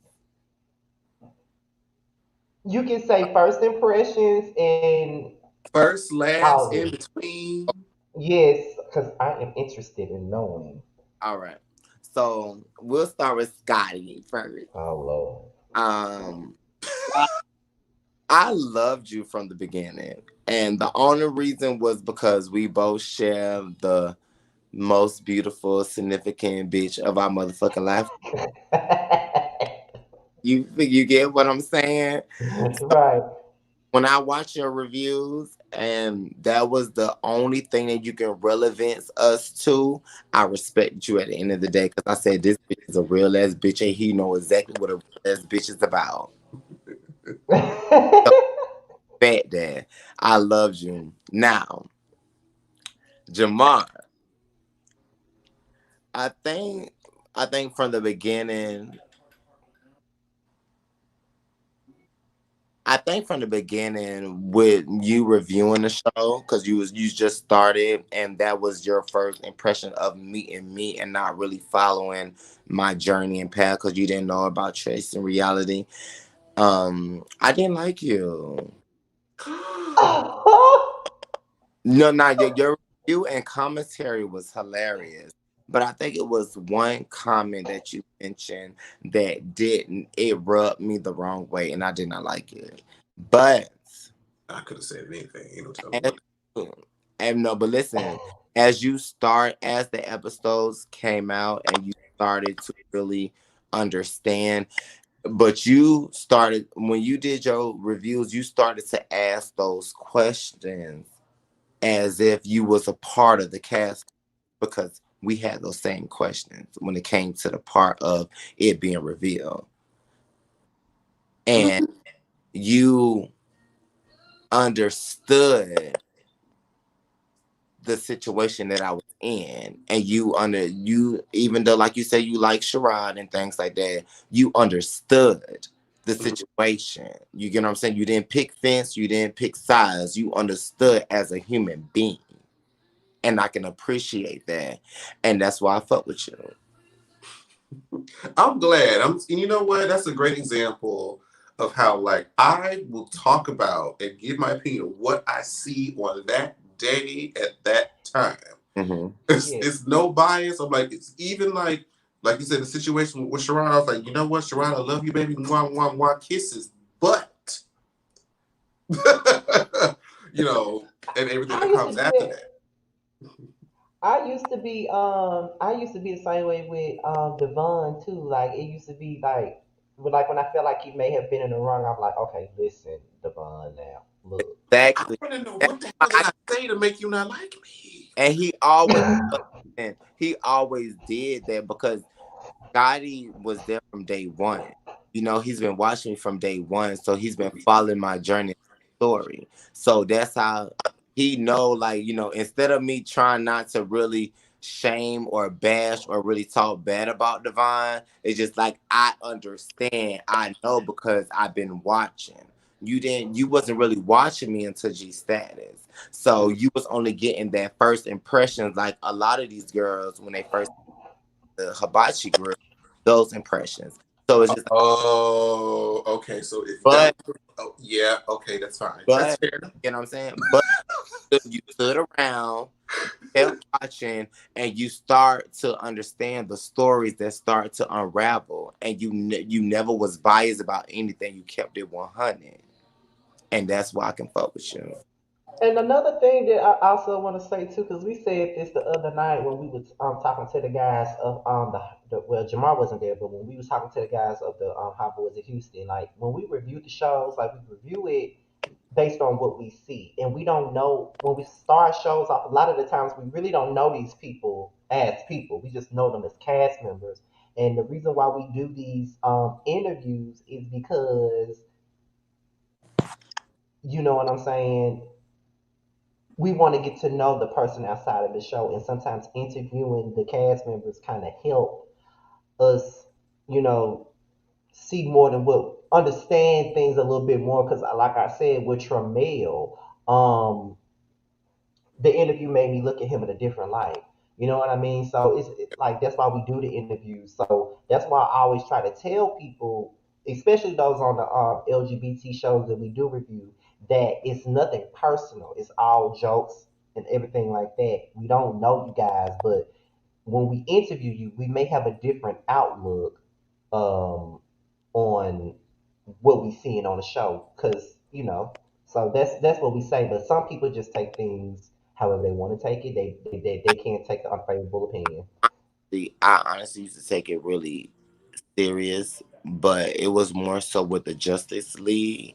Like other than the main bitch, Red, other than him, majority of them like they opinions be so negative. I'd be like, oh my god, like bitch, y'all hoes don't know me. What y'all talking about? So that's really be killing. Like they be really going in. They be but I can speak for them as well. They really don't mean no harm. I can they don't. say that. I really apologize to Abby and I tell her that I had to understand that, sweetie. You're only talking about and referencing from a 30 to an hour clip that you're only seeing on YouTube. You don't Hmm. know my life nor my story. So I really had to come to understanding of that. So that I had to apologize to her. Yeah, Well, that's you did out. apologize. That was good though. I was so And glad. I'm glad that you told me that because that makes me feel like my delivery does come off to more than one people like as unbiased and fair. That's like a lot of comment that I've gotten because you, Simber, and Tremel, and Scotty can attest to this, and y'all, well, not really you yet, but not until season two. But Tremel and Simber, Scotty will tell you were my least favorite people after watching the first season of G Status, and I went into the second season having my thoughts and opinions. But now, like Tremel and Simber are some of my closest friends Mm. from the show. And even though I may have said something that may have offended you at one point, you still stood and were able to understand. Like I'm not coming from like a hateful, place, and we were able to establish, that relationship outside of the platform. So I appreciate that, and I love you, friend. Yeah. I gave him his little when they, I'm still surprised that Jamar was the one that you didn't like because it's normally me that they don't like and they like him. No. When I first saw your reviews, Scotty, and you was like, bitch, I like Devon because bitch, me and him like came to show. And if anybody like my motherfucking bitch, I am team y'all. I am I, y'all. And I gotta get you. We have the most. I have to invite you to an event that she have down here in Atlanta soon. That way you can really get that one-on-one experience with her. Oh, I already had it. Oh yes, ma'am. Me and Jamar actually met her. We Yeah. actually met her. Yeah, we met her I before on two never separate together, occasions though. Yeah, never never, together, but we never met her. together, but and then there's that one. Never mind. We gonna bring that back up again. But yes. Now, I, that is my baby. That is my heart. Y'all don't understand, but girl, I got her tattoo on my thigh. That is my bitch. She now, no wrong in my eyes. I'm sorry. I don't give a fuck what nobody say. Bitch, just how Beehive is behind Beyonce like that. Bitch, I'm behind K. Bitch, but and not I was fun. I got Beyonce on right now, but I am not. see. All right. I was just on the good side. On the good side. Now, I guess that's where we at now, right, Jamar? Since we done with oh that yeah, show. because a common playful, shade fest that happens between Scotty and I is that, of course, he's a much bigger K Michelle fan than I am. Mm. However, I am still a big fan of her music. However, All right. Just be respectful. there and Scotty will tell, and you know what? That's fine. And I actually mentioned this to you, Devon, in the live. I think you did. There is only one small blunder in her design that I cannot excuse. I cannot. More issues than Vogue. I cannot do it. I'm sorry. I'm That, sorry. Get over it. you Listen, will hear what I have to say. I remember this conversation, bitch. We had. I Yeah.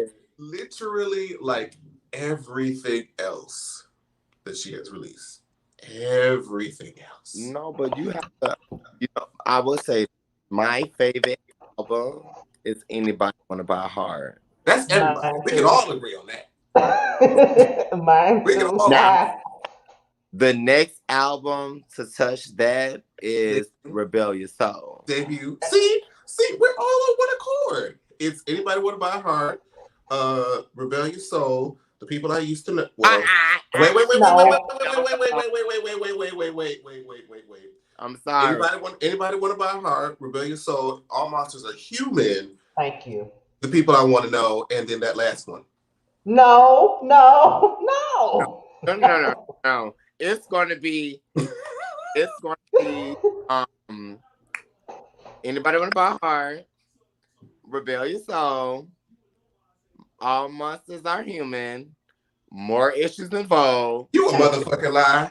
No, Thank I'm you. sorry. Thank you. Thank Devon, You are you. a motherfucking Thank lie. you. Devon, Cannot Thank deal you. with the delusion Thank you. tonight. no, the only reason I would say More Issues Involved, you got to look at it. Listen, I'm gonna give you all the hits off of More Issues that they involve on More Issues. Let him know. Let him You know. um tell that bitch to move back. Uh-huh. Lower. Mindful, yes, I'll My let you have it. that was a bitch, that was a hit. I'll let That you have that it. set the whole album off and she knew exactly what she was doing for putting that motherfucking song number one. Then you got not now let's not talk about um Ain't You. I know you're gonna look at Ain't You. I've been gone, baby. That was a hit. Y'all whole sleep as fuck. Then you got Not a Little That's Bit. Jamar. That's Jamar. That is Okay, Not wait. a Jamar. Little You know Bit. what? Let me say nice things about the album. Let me say nice I, no, because before you start, I'm finna say okay, I'm finna name you all the songs on that album, and I'm gonna name all the songs on More Issues. And watch how More Issues old songs have more than the people I used to know. You have Mindful. You have Ain't You have Not a Little Bit. You have All I Got. You have the song with her, Trina, and Yo Gotti. What was it? oh hell Sleep as no, Fuck. You got that. You got absolutely Sleep Like a not. Baby. You got The On two country Time. songs.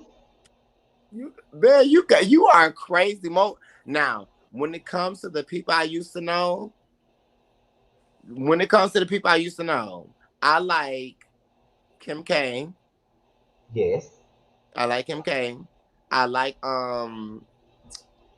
Crazy like you I love Oh, girl. that's my song. I make love a song cry. I tell all my hoes. Make this song cry. Yes, God. Yeah, I know mama. I told all my hoes not to call and text me no more. Yeah. Birthday. Her birthday was cute. Her and Chris Brown was cute. Um, Mm. I liked Alert. I what was the song? Oh, I know you mess up a time or two. Ah, that's no, not you. Yeah, Ooh, Scotty, that is his song. That is that is the listen. his That is song. the best song. That is the best song on the album, honey. Yes, it I is. I have a Yes, it special is. You place know what? for Scotty?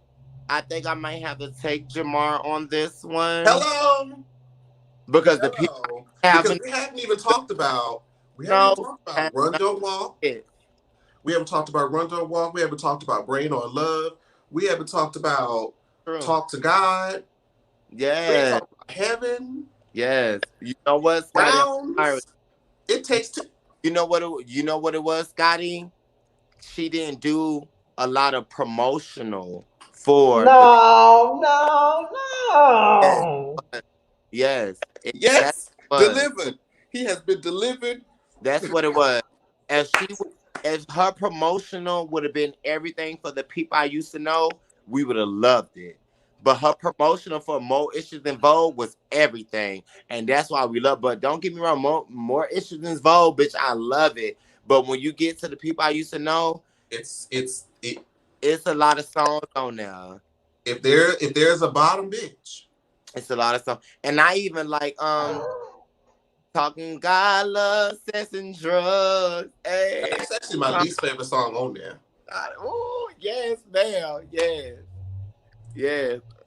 Oh yes. Oh shit. I'm I sorry. just, I, I can't. you know what? I'm so glad you said that. That gave me so much validation for this hoe. I really had to think about it. She has fought me on for years. But you gotta understand, Mo Issues in Vogue is But that album, dog. I want to say the good things that I did like about that record. Like I did like Mindful. Okay. I did like Just Sleep Like what? a Baby. I did What was love your? No, but you gotta see What Mo songs you did Vogue. like? Bad. Mo did Issues. not. No, see, but see, the people I used to know ain't no fun if it ain't That's too. what it takes two rounds. Oh yes. You know, I'm yeah. Mm. I think my favorite song off of More Issues Than Vogue was "Why You Sleep Like a Sleep Baby." Like a Baby. Oh, As Mama Son, that song. the first and last songs are the gems of Yeah, that. I agree. But I did like "All I Got Is This Love." That's my favorite song off that album. Yeah, The, I remember going to that concert, baby, and she was coming down that aisle, that motherfucking song. I was like, "Yes, Kay." the people I used had fuck your man.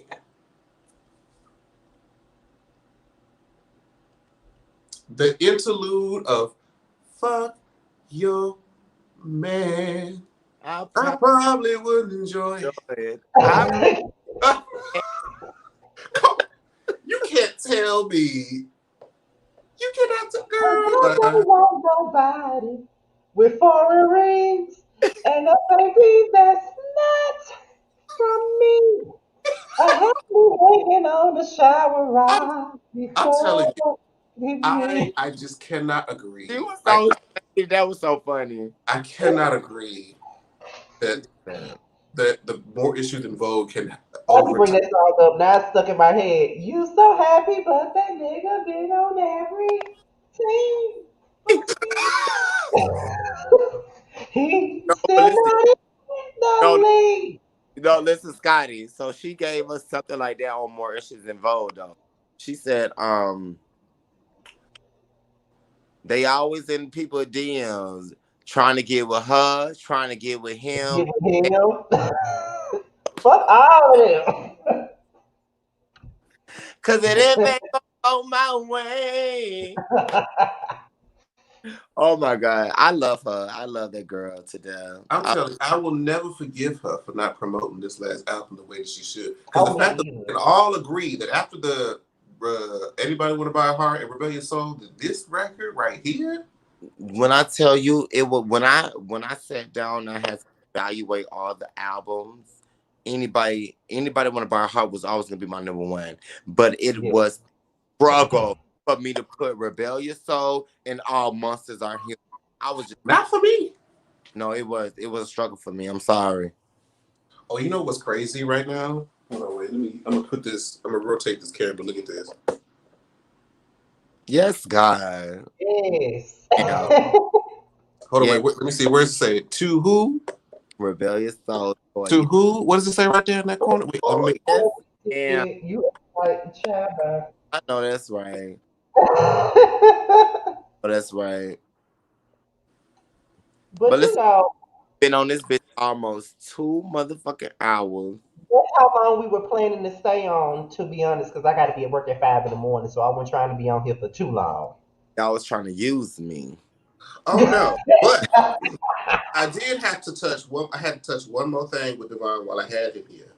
Okay, Hmm. baby. I had to touch on one more thing because we had a moment, okay, in regards to uh Galleria sticking that leg up in the air on strut. Yes. Oh, Scotty. So listen, I was on my live right the other day, and we was talking about like old school, like the shit that we watched during, growing up. And I was like, bitch, Disney Channel was the shit. Couldn't nobody fuck with Disney Channel. So I started all of the music. Like this is really the music that I really have in my phone, in my playlist. Like I have Grease soundtrack, I have the Oh, Ring soundtrack, I have High School Musical, I have the Cheetah Girls, I have Hannah Montana. Like I have all of those shit in my soundtrack, bitch, and I be singing to the top of my lungs. So we All have day long. I don't think Scotty ever had that moment of gayness. because I never been into this stuff. Let me. High School Musical 2 was an event in my life. Mhm. That was my favorite one. We'll We be had up here fun. for. It was so good. Bitch, I'm ready. Them hoes, we need to start a motherfucking verses with the motherfucking Disney Channel motherfucking shows music. Look, I told you, you fuck around. I'll set that bitch up. We'll be right back on here on motherfucking StreamYard. Well, no, we can't do StreamYard. We have to do Instagram because YouTube Yeah, don't play. because they gonna YouTube don't pay play. No, it. but overall it was a really really good moment because everybody reflected, even bitches in the fucking live screen that was commenting was just like, oh my god, I remember this. Oh my god, yes, play that. So it was a really good moment. I love to have those moments where bitch can just be a kid again. Mm, I love the Yes. necessary drama that those damn music. Me and my friends talk about how overly dramatic, specifically Cheetah Girls 2, right? The song "It's Over." Girl, when Galleria put the damn doors open and that damn moo was going in the damn wind, bitch. I'm like, you dramatic asshole. It's over. Bitch, I didn't give a fuck. Bitch just walking down the street. Girl, I was raving. I was with me and my motherfucking best when it came to the shooter girls. I said, bitch, I'm raving. I don't give a fuck who y'all are, bitch. They trying to, I never want to be dull. I am not being dull. I am not finna Girl, be, nobody wanted to be her. bitch. I am She raving. didn't want to be her. Y'all But are listen, I mad. was dope, but I was Bubbles. I was Miss Thing. I was either Chuchi or Galleria, bitch. Yeah, Choo Choo. Child. But that was, I was like, oh, see, now, if we can talk about High School Musical and Cheetah Girls, Mm-hmm. then we are family Yes, ma'am. because we experienced together. And it is still my, I will remember that leg kick to this day, bitch. Oh my god. Mama had that motherfucker boot pointed, bitch. Up That's into, and a all not, I'm saying. She see, like my moments. anyways, I had to watch the third, I had to watch the third movie just for the completionist in me, the one world. But, yeah. I didn't care for it because I wasn't on. But, woo, child. And, and yeah, I, that's so Raven. Back on I, Disney Channel. I ain't gonna let y'all go, girl. Cause we gonna be on this bitch all night talking about We you. yeah, will. I we're just about to wanted end to get it that out there. I just want to get that out there. but I just want to. I can speak with Marvin. I say this. We were very happy that you came on tonight. We really do appreciate you coming on, like for real, because we knew that it would be a ball of fun. Number one, and number two, it was gonna be real talk, and that's all we here for is real talk. So we do appreciate you coming on. Well, you know what? I thank you guys so much for having me on this platform or your platform. Thank you so much for the opportunity. Um, for everybody else that's watching, my performance is November 28th. I'm gonna send everybody the 4 channels that y'all can stream the performance at, and nominate me. Continue to nominate me. Hopefully, I get into the 5 top nine finalists to make it to LA. BT Experience to win motherfucking $10,000. But even though if I don't get to that part, I just want to know that this moment in time, just this platform, you get what I'm saying, is willing to let everybody hear my music, being a gay artist out here. So, thank you guys. I love y'all. Continue to support me. Bitch, Jamar, I will be in LA pretty soon. For what? My brother live up there. Oh. His birthday is in December. Oh, so you're actually like planning on coming? Like you have the travel, all that stuff's already set in place? Well, he's giving me the final say so this Friday. If he's gonna, the plan is if he's gonna have it in California or are we all fly to Colorado? But I'm Girl, I don't want to go to Colorado. Come to California, child. Yeah. Yes, ma'am. Yes, ma'am. Come on. yeah. So I Come through. by Friday to figure out what his final plans are. But I love you guys. Thank you so much for believing in me, continuing to support me, and we just gonna continue to inspire these girls. Absolutely. Thank you so much for agreeing to come on our platform. We definitely enjoyed having you here. Yes, Y'all we go did. support him. Stream Miss Supreme. Yes, ma'am, Miss Supreme, bitch, knocking bitches out. 123K, yo. They call Yes, me the God. book. I'm gonna get off here. All right, babe. I love y'all. Y'all be safe. Love you All too, right. baby. I love you too. And that was our show for tonight, y'all. Over 70. We had like 75 to 80 views tonight. Like that this is probably the highest watched interview that we did. Oh, Was yeah. probably the highest one. So And we want to let y'all know we saw the foolishness in the comments, we did. but we are Ray Charles to the bullshit We are. and Stevie Wonder. So, so thank y'all again for coming out. We saw a lot of few people coming in and show some love. Our other fellow bloggers, a lot of members from the Justice League came in and stopped through. Dre Simber from G Status and other platforms came and showed some love. So we really appreciate you guys. Thank you guys so much. And while I have y'all here, while I have y'all attention, if you look at both me and Scotty's pages, our links in the bio, we still have our podcast fundraiser still going. Amen. I'm gonna be honest with y'all. I did not know how well this fundraiser was going to go, but I was like, you know what? We're just gonna step out on faith, and we have already gotten over half Half. of the goal. We have got $665. It's 75 now. Oh wait, 675. 675. $675 accumulated on that fund, and we're trying to reach our goal of 1,200. We're already over halfway there.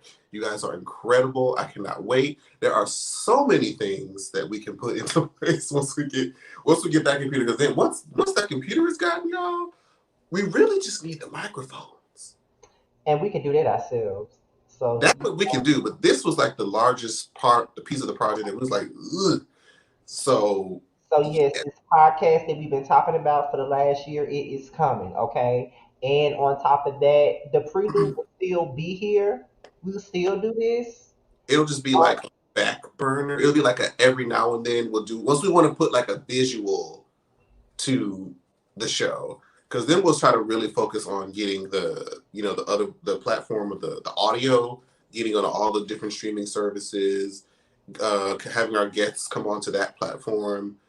But yeah, like I'm really excited. I'm telling y'all, I have had this name. We have had this artwork for oh, a year.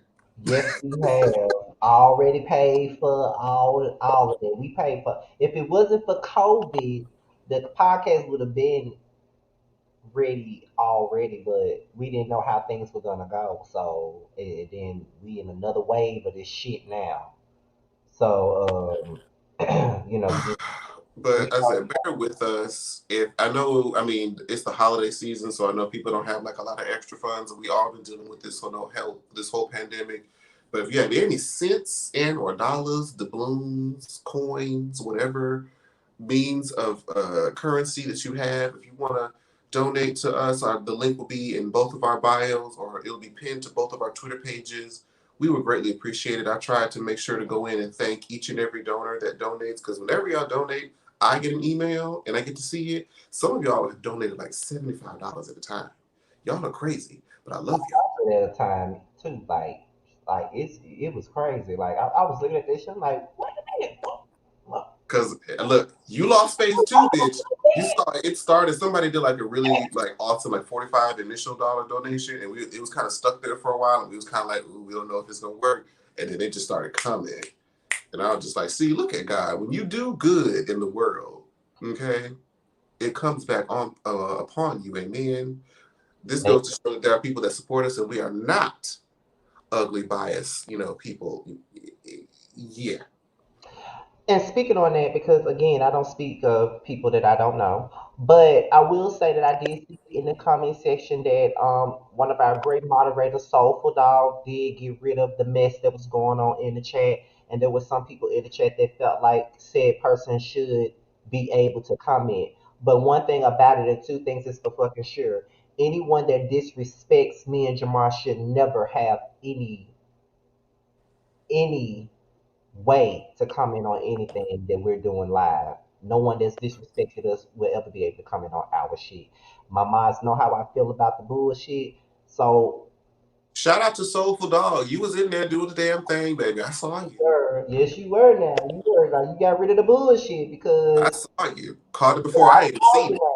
now. I saw you now. You got rid of the bullshit. Cause like I said, like I get that y'all want some people may want a bunch of mess and drama, but this is not what this interview was about, and this is not what we about. We ain't got time for the bullshit. Cause if we had time for the bullshit, we would have said something about the other bullshit that just happened a couple of days ago that we don't give a fuck about. So if we really cared about the bullshit, we would have responded to that, but we didn't. So yeah, like I said, I know people want some scandal and shit like that. But anytime somebody disrespect either one of us, it is what it is. Like, Bye. like I ain't gonna comment.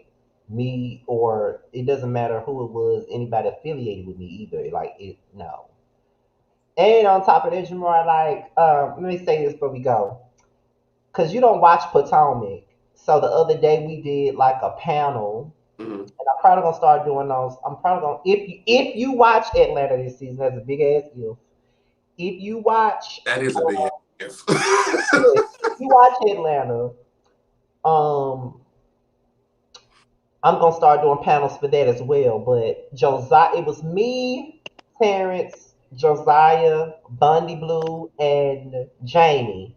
We did a panel Monday for the Potomac Housewives, and I was in the chat for a hot second. yeah, oh, I didn't know. Yeah, we did that, and then some people were straight up coming at Josiah, like people in the comments was like straight up coming for him, and you know me and Josiah are starting to build a friendship. So it's like now that we starting to be friends and shit, I feel like I'm taking him like I be taking you. I don't want nobody coming for him just like I don't be wanting nobody like I'm starting to be all like a lion over Josiah like I am over your ass. I be like, look now, I'm like, look, don't y'all do him like that now. Don't y'all do Josiah like that. Like y'all not even gonna do that. Like, no. But was he speaking facts? See the thing about that was Josiah was more so into the conversation. You know what I mean? Like Mhm. he was speaking, but he wasn't speaking as much as they wanted him to. You know what I mean? Because Josiah is really not a boisterous person. Like when you got people like me, Terrence, and Bundy Blue up there, you probably not gonna say that much. All loud as hell. I still find a way to get up in there and say what the fuck I need to say. You know what I'm saying? Like when you got us three up there, you probably not gonna say that much. It is not on purpose, but you're probably not gonna say that much with us three up there. So they Right. want him to speak more, and then I saw some people say, "Why was he even up there?" Because I invited him. That's why. Well, I mean, girl, he has a full panel spot. You're in the comments. We're not the same. Now see. Because what? Because people love to talk shit about like why this person there. This and that. They're there. You're on the plat. You're watching a platform that they're on, not the other way around. Yeah, and they were like they were. And then it was a couple of comments that my moderators deleted because they were coming Mhm. at Terrence, they were coming at Terrence and Bundy. You know what I mean? It was crazy. Like, y'all can't be coming for Bundy now because she partially the reason why all them people was in there because she got a bigger fan base than me. Okay, child, she got the biggest one of the. Shit, Let's Bounty got not, like let's 70K, not child. drag her now because she got the bigger fan base now. So, yeah, like, it's Now, now this is what we want y'all to do. For those of us who are still in here, that is amazing.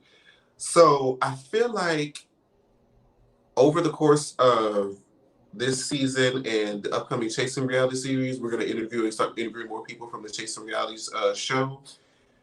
We are trying to host. Okay? So we're going to campaign. I want y'all to get into these producers' ear that we are here doing the damn thing over here on this channel. Okay? Interviewing the girls. The cast seems to enjoy us. They follow almost all of them follow us and support us. they do. So I'm just saying it makes more sense for people to host that the cast actually like and have a relationship with. Now, I'd already told Q if he's doing a Chasing LA,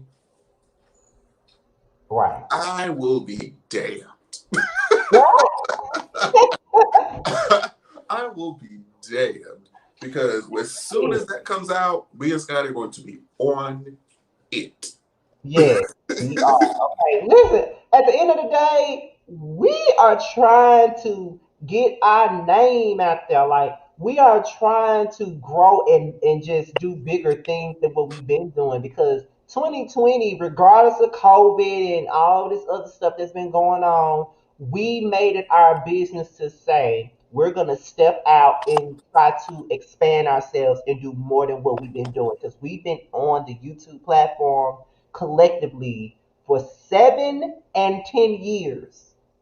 Yeah, We wanna do more. Like we spend most of our run on YouTube downing ourselves and doubting ourselves and not thinking that we are worth it. You know what I mean? Like we're thinking that we don't have it. We're not good enough to do what we're doing. Like we didn't think, um we didn't think about the Prelude at all. The Prelude just so happened because of COVID and we didn't have our stuff ready yet for our podcast. And we didn't know it was going to turn out to be like this. Now, granted, the Prelude isn't like, you the know, end goal. yeah, like it's not even like what I mean is the Prelude is not exactly like, of course we would love to have 200 and 300 people in every damn live show that we do. Of course we don't, of course we would want that, and we don't get it all the time. We get it sometimes, but not all the time. Of course we would want it all the time, but it's the fact that people are even looking for us to even do it. Like when we get like 40 and 50 people in here, we be happy as a motherfucker. Baby, the fact that y'all still in here right now after Devon is already.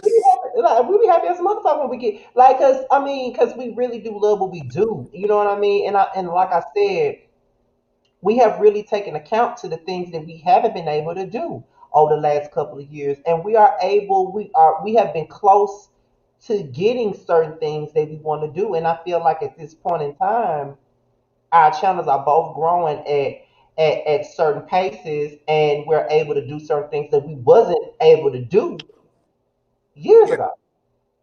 yeah, Like there are people that we started with that are on higher playing fields than we are on. And even though I may not like certain people, so certain person I'm about to name, I may not like them, but we started with Justin J, and look at where he is. You know what I mean? He continued regardless of the things that was thrown his way. You know what I mean? And me and Jamar both were friends with him at one point in time.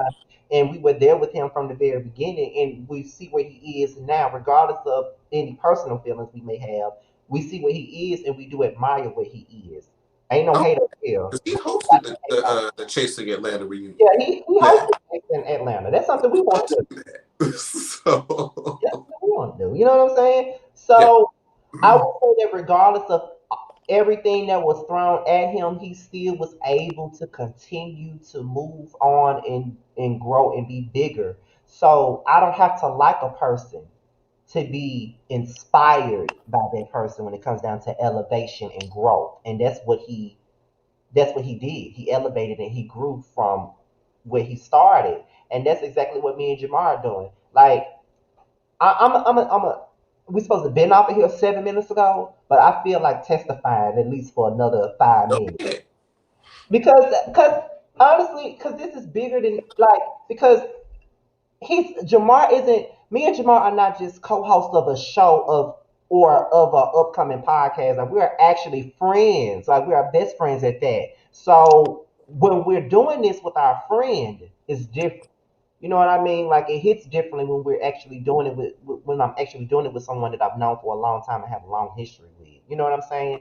And all the while when Jamar was doubting himself and his channel, I'm sitting up here saying, "Bitch, stop speaking like that. You good? You'll do this." All the while, I'm doubting my own fucking self. But I'm giving him And I'm all like, bitch, how can you doubt yourself? You got 4 times the follower that I have, bitch. you know what I'm saying? Like I'm giving him all this praise, and I'm sitting up here like I don't even want to do it. Like I'm having pep talks with James Colwell and pep talks with Much Love and all them, and pep talks with Kevin and all of them telling me not to stop, and pep talks with Rocks and Ashley. Everybody telling me to keep it moving, keep going, don't stop, Yeah. don't stop, don't stop, keep it going. And you know what I mean? So but and to be honest, I'll never forget it when we got Layla Lynn up here and I had posted it. Rox was like, "I am so proud of y'all. Y'all really working." Blah blah blah. Like when you hear people, you know what I mean? Like when you hear the people that you grown with, giving you all this kudos and shit like that. You know what I mean? Because it's one thing to like for them to just know who you are, but I feel like we have obtained something more valuable than just being like known. I feel like we are respected by Yes. people who are that we grew up with and watched before we even started our platforms. And now with them being a part of willing to be a part of our platform, willingly, not like it's a paid gig, not like it's something that they're going to try to, benefit from just because they want to support our platform, I feel like speaks more volumes, than anything. And not to mention, it's like I've gotten a lot more stuff happen for me behind the scenes than I did before. Like I was reached out to by Crown and Paul, I think. And it's like this animal costume corporation. They wanted me to do like some type of promotion for them or some type of shit like that. You know what I'm saying? Like we spoke. Being that I'm not in tune with animals and being that I don't have a pet, you know what I mean? I would have rather Jamar do that because I don't have a pet. But they had reached out to me and all of that stuff. Like they reached out to me. It was like other independent like boutiques and stuff reached out to me, wanted me to promote their stuff. Even was offering to pay me. It's up and coming reality shows like gay web series that want me to talk about their show. Like one of them, it's an upcoming show. They even paid me today to look at there because I haven't seen it yet because I've been too busy preparing for this interview today. But they paid me, they compensated me for watching their preview, their up and coming preview. It's a show that's coming up called The Grind Dallas. They reached out to me. Like it's a lot of other reality shows like Brandon Carson. He has an up and coming reality show. They follow me on Instagram now. Like I feel like at some point we're It's a gonna lane. get it's coming It's a for lane. us. It's a lane Yeah, that we. it's a lane at this point. You know what I mean? And people are taking notice of it. And like I said, I work with the Justice League as well. We got stuff going. And me and Jamar's brand has stuff going on as well. And I know somebody mentioned the come up. Jamar does not watch the come up.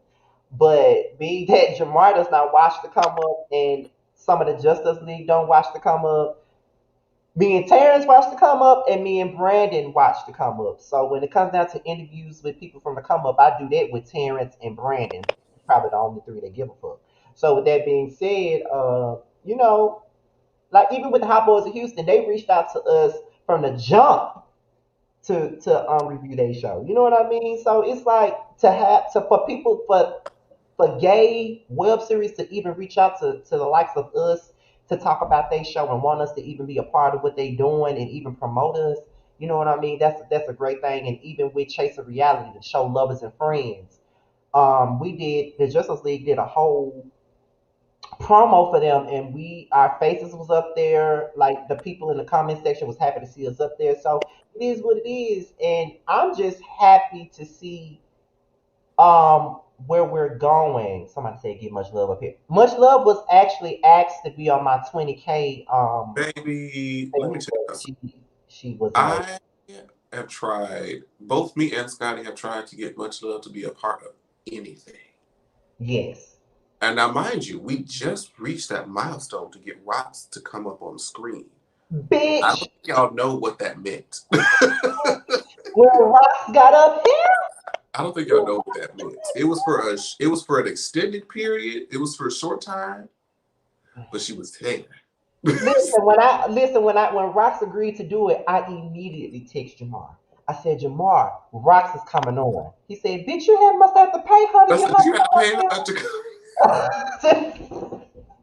I was like, no, she just agreed to do it. I was so happy that she came up here to do it though. That was like the best thing. And I'm gonna say this too before we go. I don't even talk about these people like this, but it's gotten to the point where it's certain people from the beef sector, okay, that has reached out to me and wanted me to come on their show. Now, To because the I'm what? you don't know about it. It's the beef sector, child. Like they get like, listen, mm-mm. I don't know if you want to know about them, but they gets down over there. What kind of getting down? They be beefing. They make videos about each other. Oh, They girl. they go I, in on each other. They have one of the people that's over there have reached out to me to be on their show to come on a panel, but I was like, I don't know. That's we. I don't know now. Now you know what I had said. I told this to. I think I would have talked about this to Tramel. I have watching what like Sherrod, watching what Tramel, and I think some of the other guests that have been on the platform have done with like Imani Van Zap. I would love to go on Imani's show. Oh I, yes, I would love to go on her show. I would We love, interviewed her one time. really? The Justice League interviewed Imani. We did. How recently? This was during Chasing Dallas, so this was like it had to be before the summer when we Okay. interviewed her. Yeah, I would love to be, and I think I've mentioned it. Like, I don't know what the criteria is for us to go for everybody to go on there, but I know that like that level of like conversation is something I would love to have. Or maybe we can have her come on here and see if she would be willing to come on our show. Who knows? It'll be good either way. But I know that what I would want to get from it, it would be a lot because I know that there's like a lot sitting, and you ever just like randomly because I think about this moment all the time when I just like I was walking to like a doctor's appointment one day here in LA, and as I walk, it's in the middle of the day, and I remember I just started to weep randomly because of Mhm. something that I had tapped into, like a I don't want to say it's like a trigger, but like something that's really like always bothered me and hurt me from like childhood. I was like, ooh, I don't like that. I was like, ooh, I think and that'd be good for both of us though. Like she could come and help us fix. We could have a fix your shit edition of the Prelude. I wouldn't even know where to start. I would, because I feel like she would have to have like a background initially. I feel like she need. Maybe, make. How about this? If we do decide to do something like that, how about you do like a group? Because anytime we do something like that, we do groups. Do a group DM with her, and then you just tell her what you want and what you want to talk about, and just give her the lowdown on your background, so she can know exactly where to go and pick up on it. That'd Child, be a great episode though if she came on there and gave and fixed our shit. child, that because Listen, put it. there's some stuff. Listen, okay. So it is what it is. So I said all that to say that me and Jamar are really, really, really on the up and up right now, regardless of what's going on the outside. We, long as we got each other and our platform, we are good. Okay. Because like I always say, like out of everybody on YouTube, Jamar has been my longest friend here. Like, I'm cool with Ashley and Rox and Bundy and everybody else, but Jamar has been my longest like best friend on here. And a lot of the times, like people always say you can't find no best friend on YouTube. YouTubers are shady. Some of them are. However, everybody isn't like that. You know Hmm. what I'm saying? So, and I think that we are the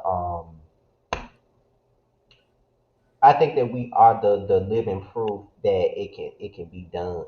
You know what I mean?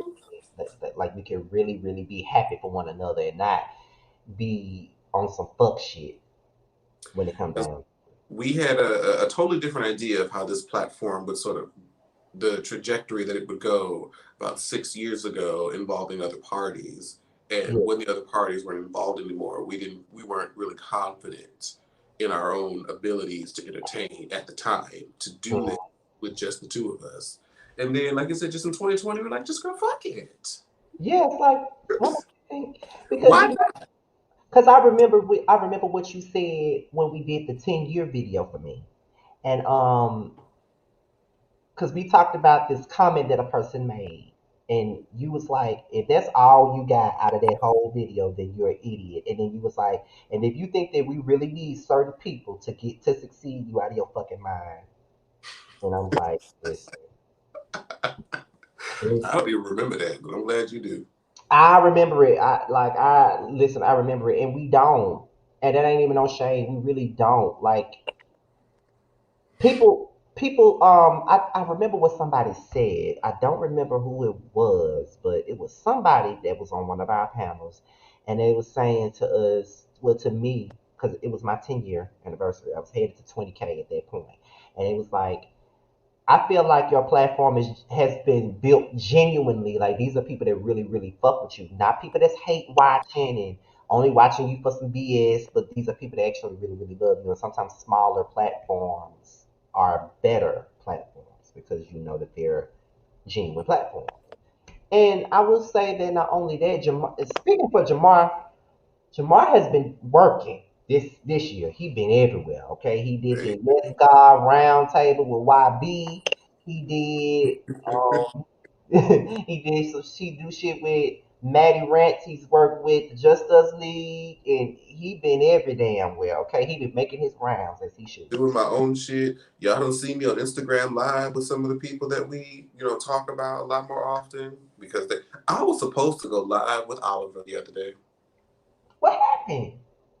He, because I think I caught him towards the end of the live, and he had saw me in there. He was like, "Oh my God, Jamar, like, it's good to see you. Like, hold on, let me see if you can go live with me real quick." And then I think somebody else had came in before then, and they had like a conversation. He was like, "Okay, I'm gonna have to get with y'all. I'm gonna have to get with you later, but we gonna talk." So I'm like, "Yes, God." Yeah, see what I'm saying? Like it's like we're building relationships with people. And one last thing, because I really do gotta go, child.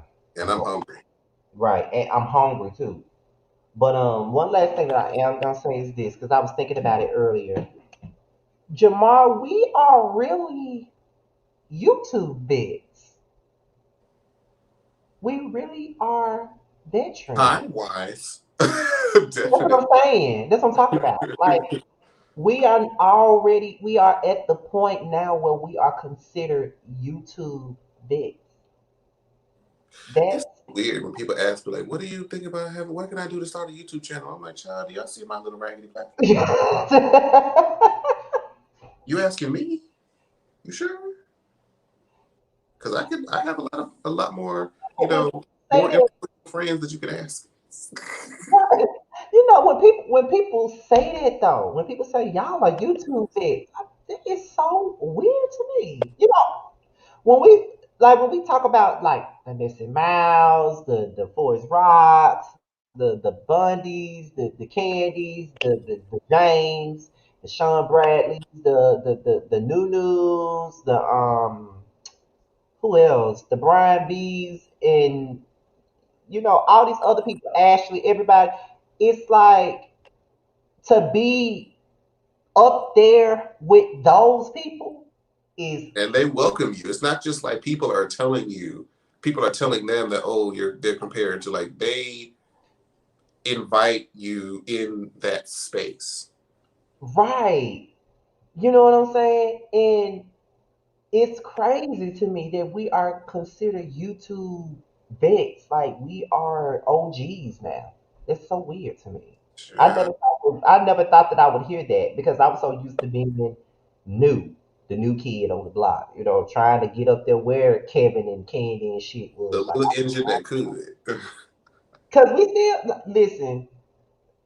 Do you know how many times I want to get this shit up and just say fuck it, Baby, I secretly did for a while because stop putting shit out. but then I kind of missed it, even though, like, it was always a small platform. There was always like the same people who always was like fucking with me from years ago. Right. So I'm just like, man, if I enjoy it, if I could just find another way to enjoy it and still like put content out for those that really be fucking with me, then it's worth it. Yeah, so, but all in all, though, we had a whole Yolanda Adams moment for an extra 25 minutes. Not But Yolanda. But however, you guys, we both appreciate you guys tuning in and even staying on, even after Devon left. We appreciate Devon coming on the show, talking to us. Great conversation. We appreciate the mods for cleaning up the trash. We appreciate um, all of you guys. We really do. We Oh shit. support.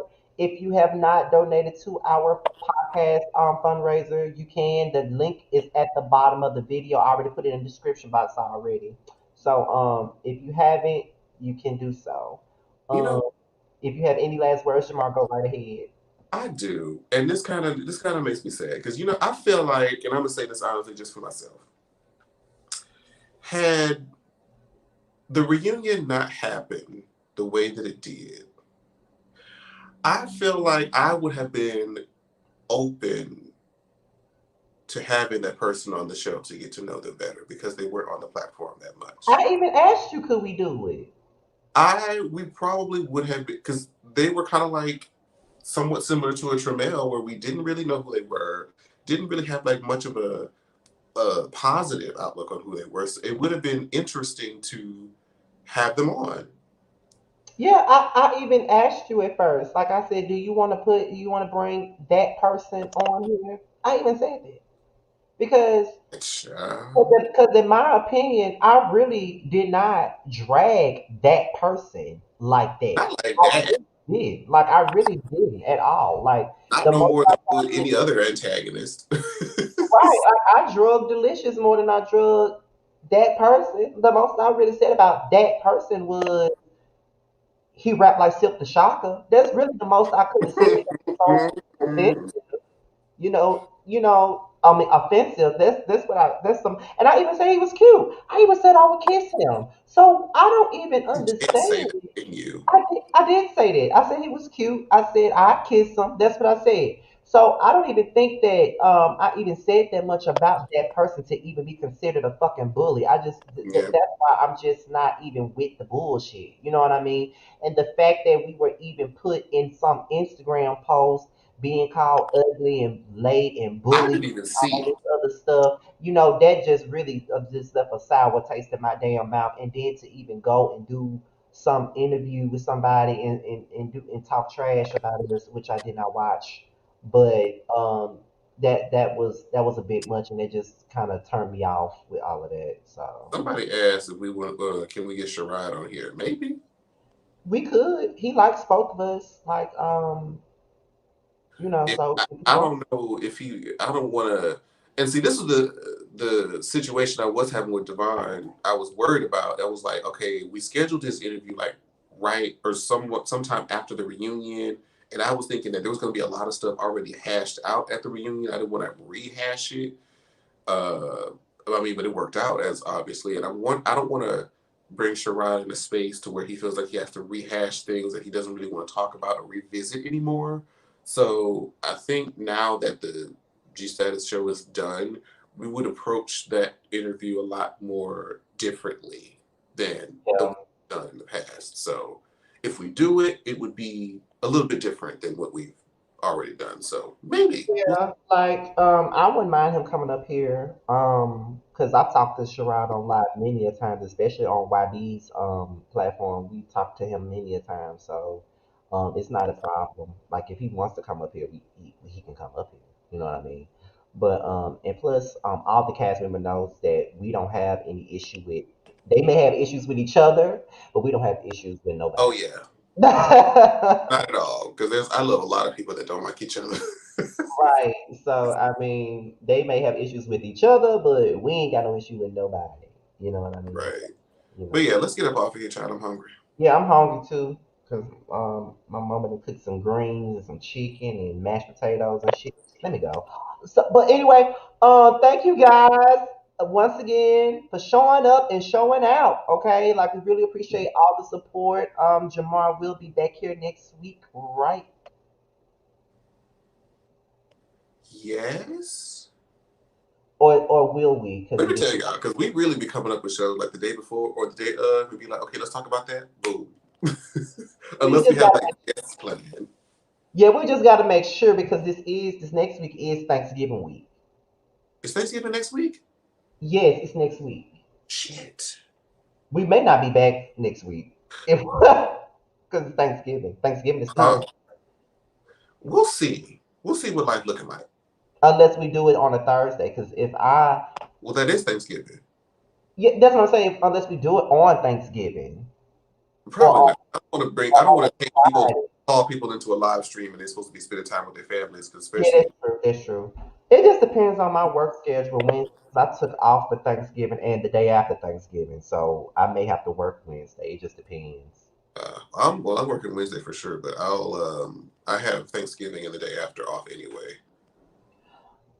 Okay, we'll figure it out, y'all, because we already spent 2 weeks without doing this, so we don't want to spend. We don't want to be taking another hiatus after a 2 week Yeah, it hiatus. probably won't be a guest though. Yeah, we may have a guest to come on, whether it's another interview or whether it's someone that we fuck with in YouTube land that's gonna be up here. We'll Yeah, figure it out. It could be another panel. We really don't know. We'll figure it out though. yeah, Oh, we've had a lot of stuff like that. Bobby Brown. Bobby Brown's son died. But, Mello, we tried. We did. Akeem was supposed to be our very first interview. Akeem was supposed to be. Wait, I think Akeem was supposed to take Ike's place, or was it Tramel's place? One of the two was supposed to happen. Akeem was supposed to come before one of the two, but child, Anyway, it's the child. yes, because we got to go, child. Because I got to go watch The Housewives of Salt Lake City, child. You did you watch that? I told you you need to watch that. What's it? A bunch of white women? It's one black lady on there, and the black lady married her grandmother's second husband. Child, what kind of mess is this? And then Chasing Atlanta put out an episode tonight. I got to go back and watch that. The reviews ain't gonna come out tomorrow though, because I'm not gonna be up all night doing. I thought about doing it tonight after this, but after going from work, leaking right into this, and I'm hungry. I'm Because I got to do that, and I got to do Housewives of Salt Lake City. And if I doing choose it either tonight. one, But if I choose tomorrow, either, it got to be one or the other. So, because I I can't do do it both tonight. tonight, because I got to get up at 4 in the morning. So I can't do. Don't feel it tonight. I'll see y'all tomorrow for that Chasing Atlanta review. But I strongly suggest that you do tune in to Salt Lake City. I really do, because it's a Okay, Young Rich just told me to watch it, so yeah, tonight was the second episode. Tonight was episode 2. So, I and will, I am if it's reviewing it. on Mr. World Premiere, I'll watch it. I don't know if it's gonna be on there because that's these white folks shows, child. So I don't know if they're gonna. I'm shit. That's all I got, bitch. But it still should be a way for you to see it though. I think as a matter of fact, I think the full episode is on Bravo. It's on the Bravo YouTube channel. The first episode is on there. Hmm. Full episode is on there. So if you want to watch it, you go to the Bravo TV YouTube channel and watch the first episode. Hmm. At least watch the first episode to see what you think about it. Now I don't know if you're gonna review it. You might be able to go on panels with us and do it, but Maybe. I don't know if I'll dedicate. because we don't know if you're gonna dedicate it to Atlanta. We don't even know you're gonna If I dedicated anything, it would be to Atlanta. But I'm just like, I might have to give Atlanta like at least 3 to 4 episodes before I be. decide to commit to anything. Because they can. Because what season was that? The last season I tried to review, was it not? Was it 10? No, it was. No, it wasn't 10. What was that last season? I forgot what the season I was that The I tried last to one review. was on there. Maybe I remember the episode I did was when Cynthia met with Matt about Kenya. That's season 9. That was the Okay, last that was one the that last Rachel time was I on. attempted, and I was just like, "Girl, this is some bullshit," and I couldn't finish, child. But we'll see. Get the hell up off here. Bye. Yeah, okay, we going, y'all, because I gotta eat and some greens and mashed potatoes and chicken waiting on me and the Pepsi that I just bought. So I got to go. So we'll see y'all later. Peace out. Let me put in the podcast.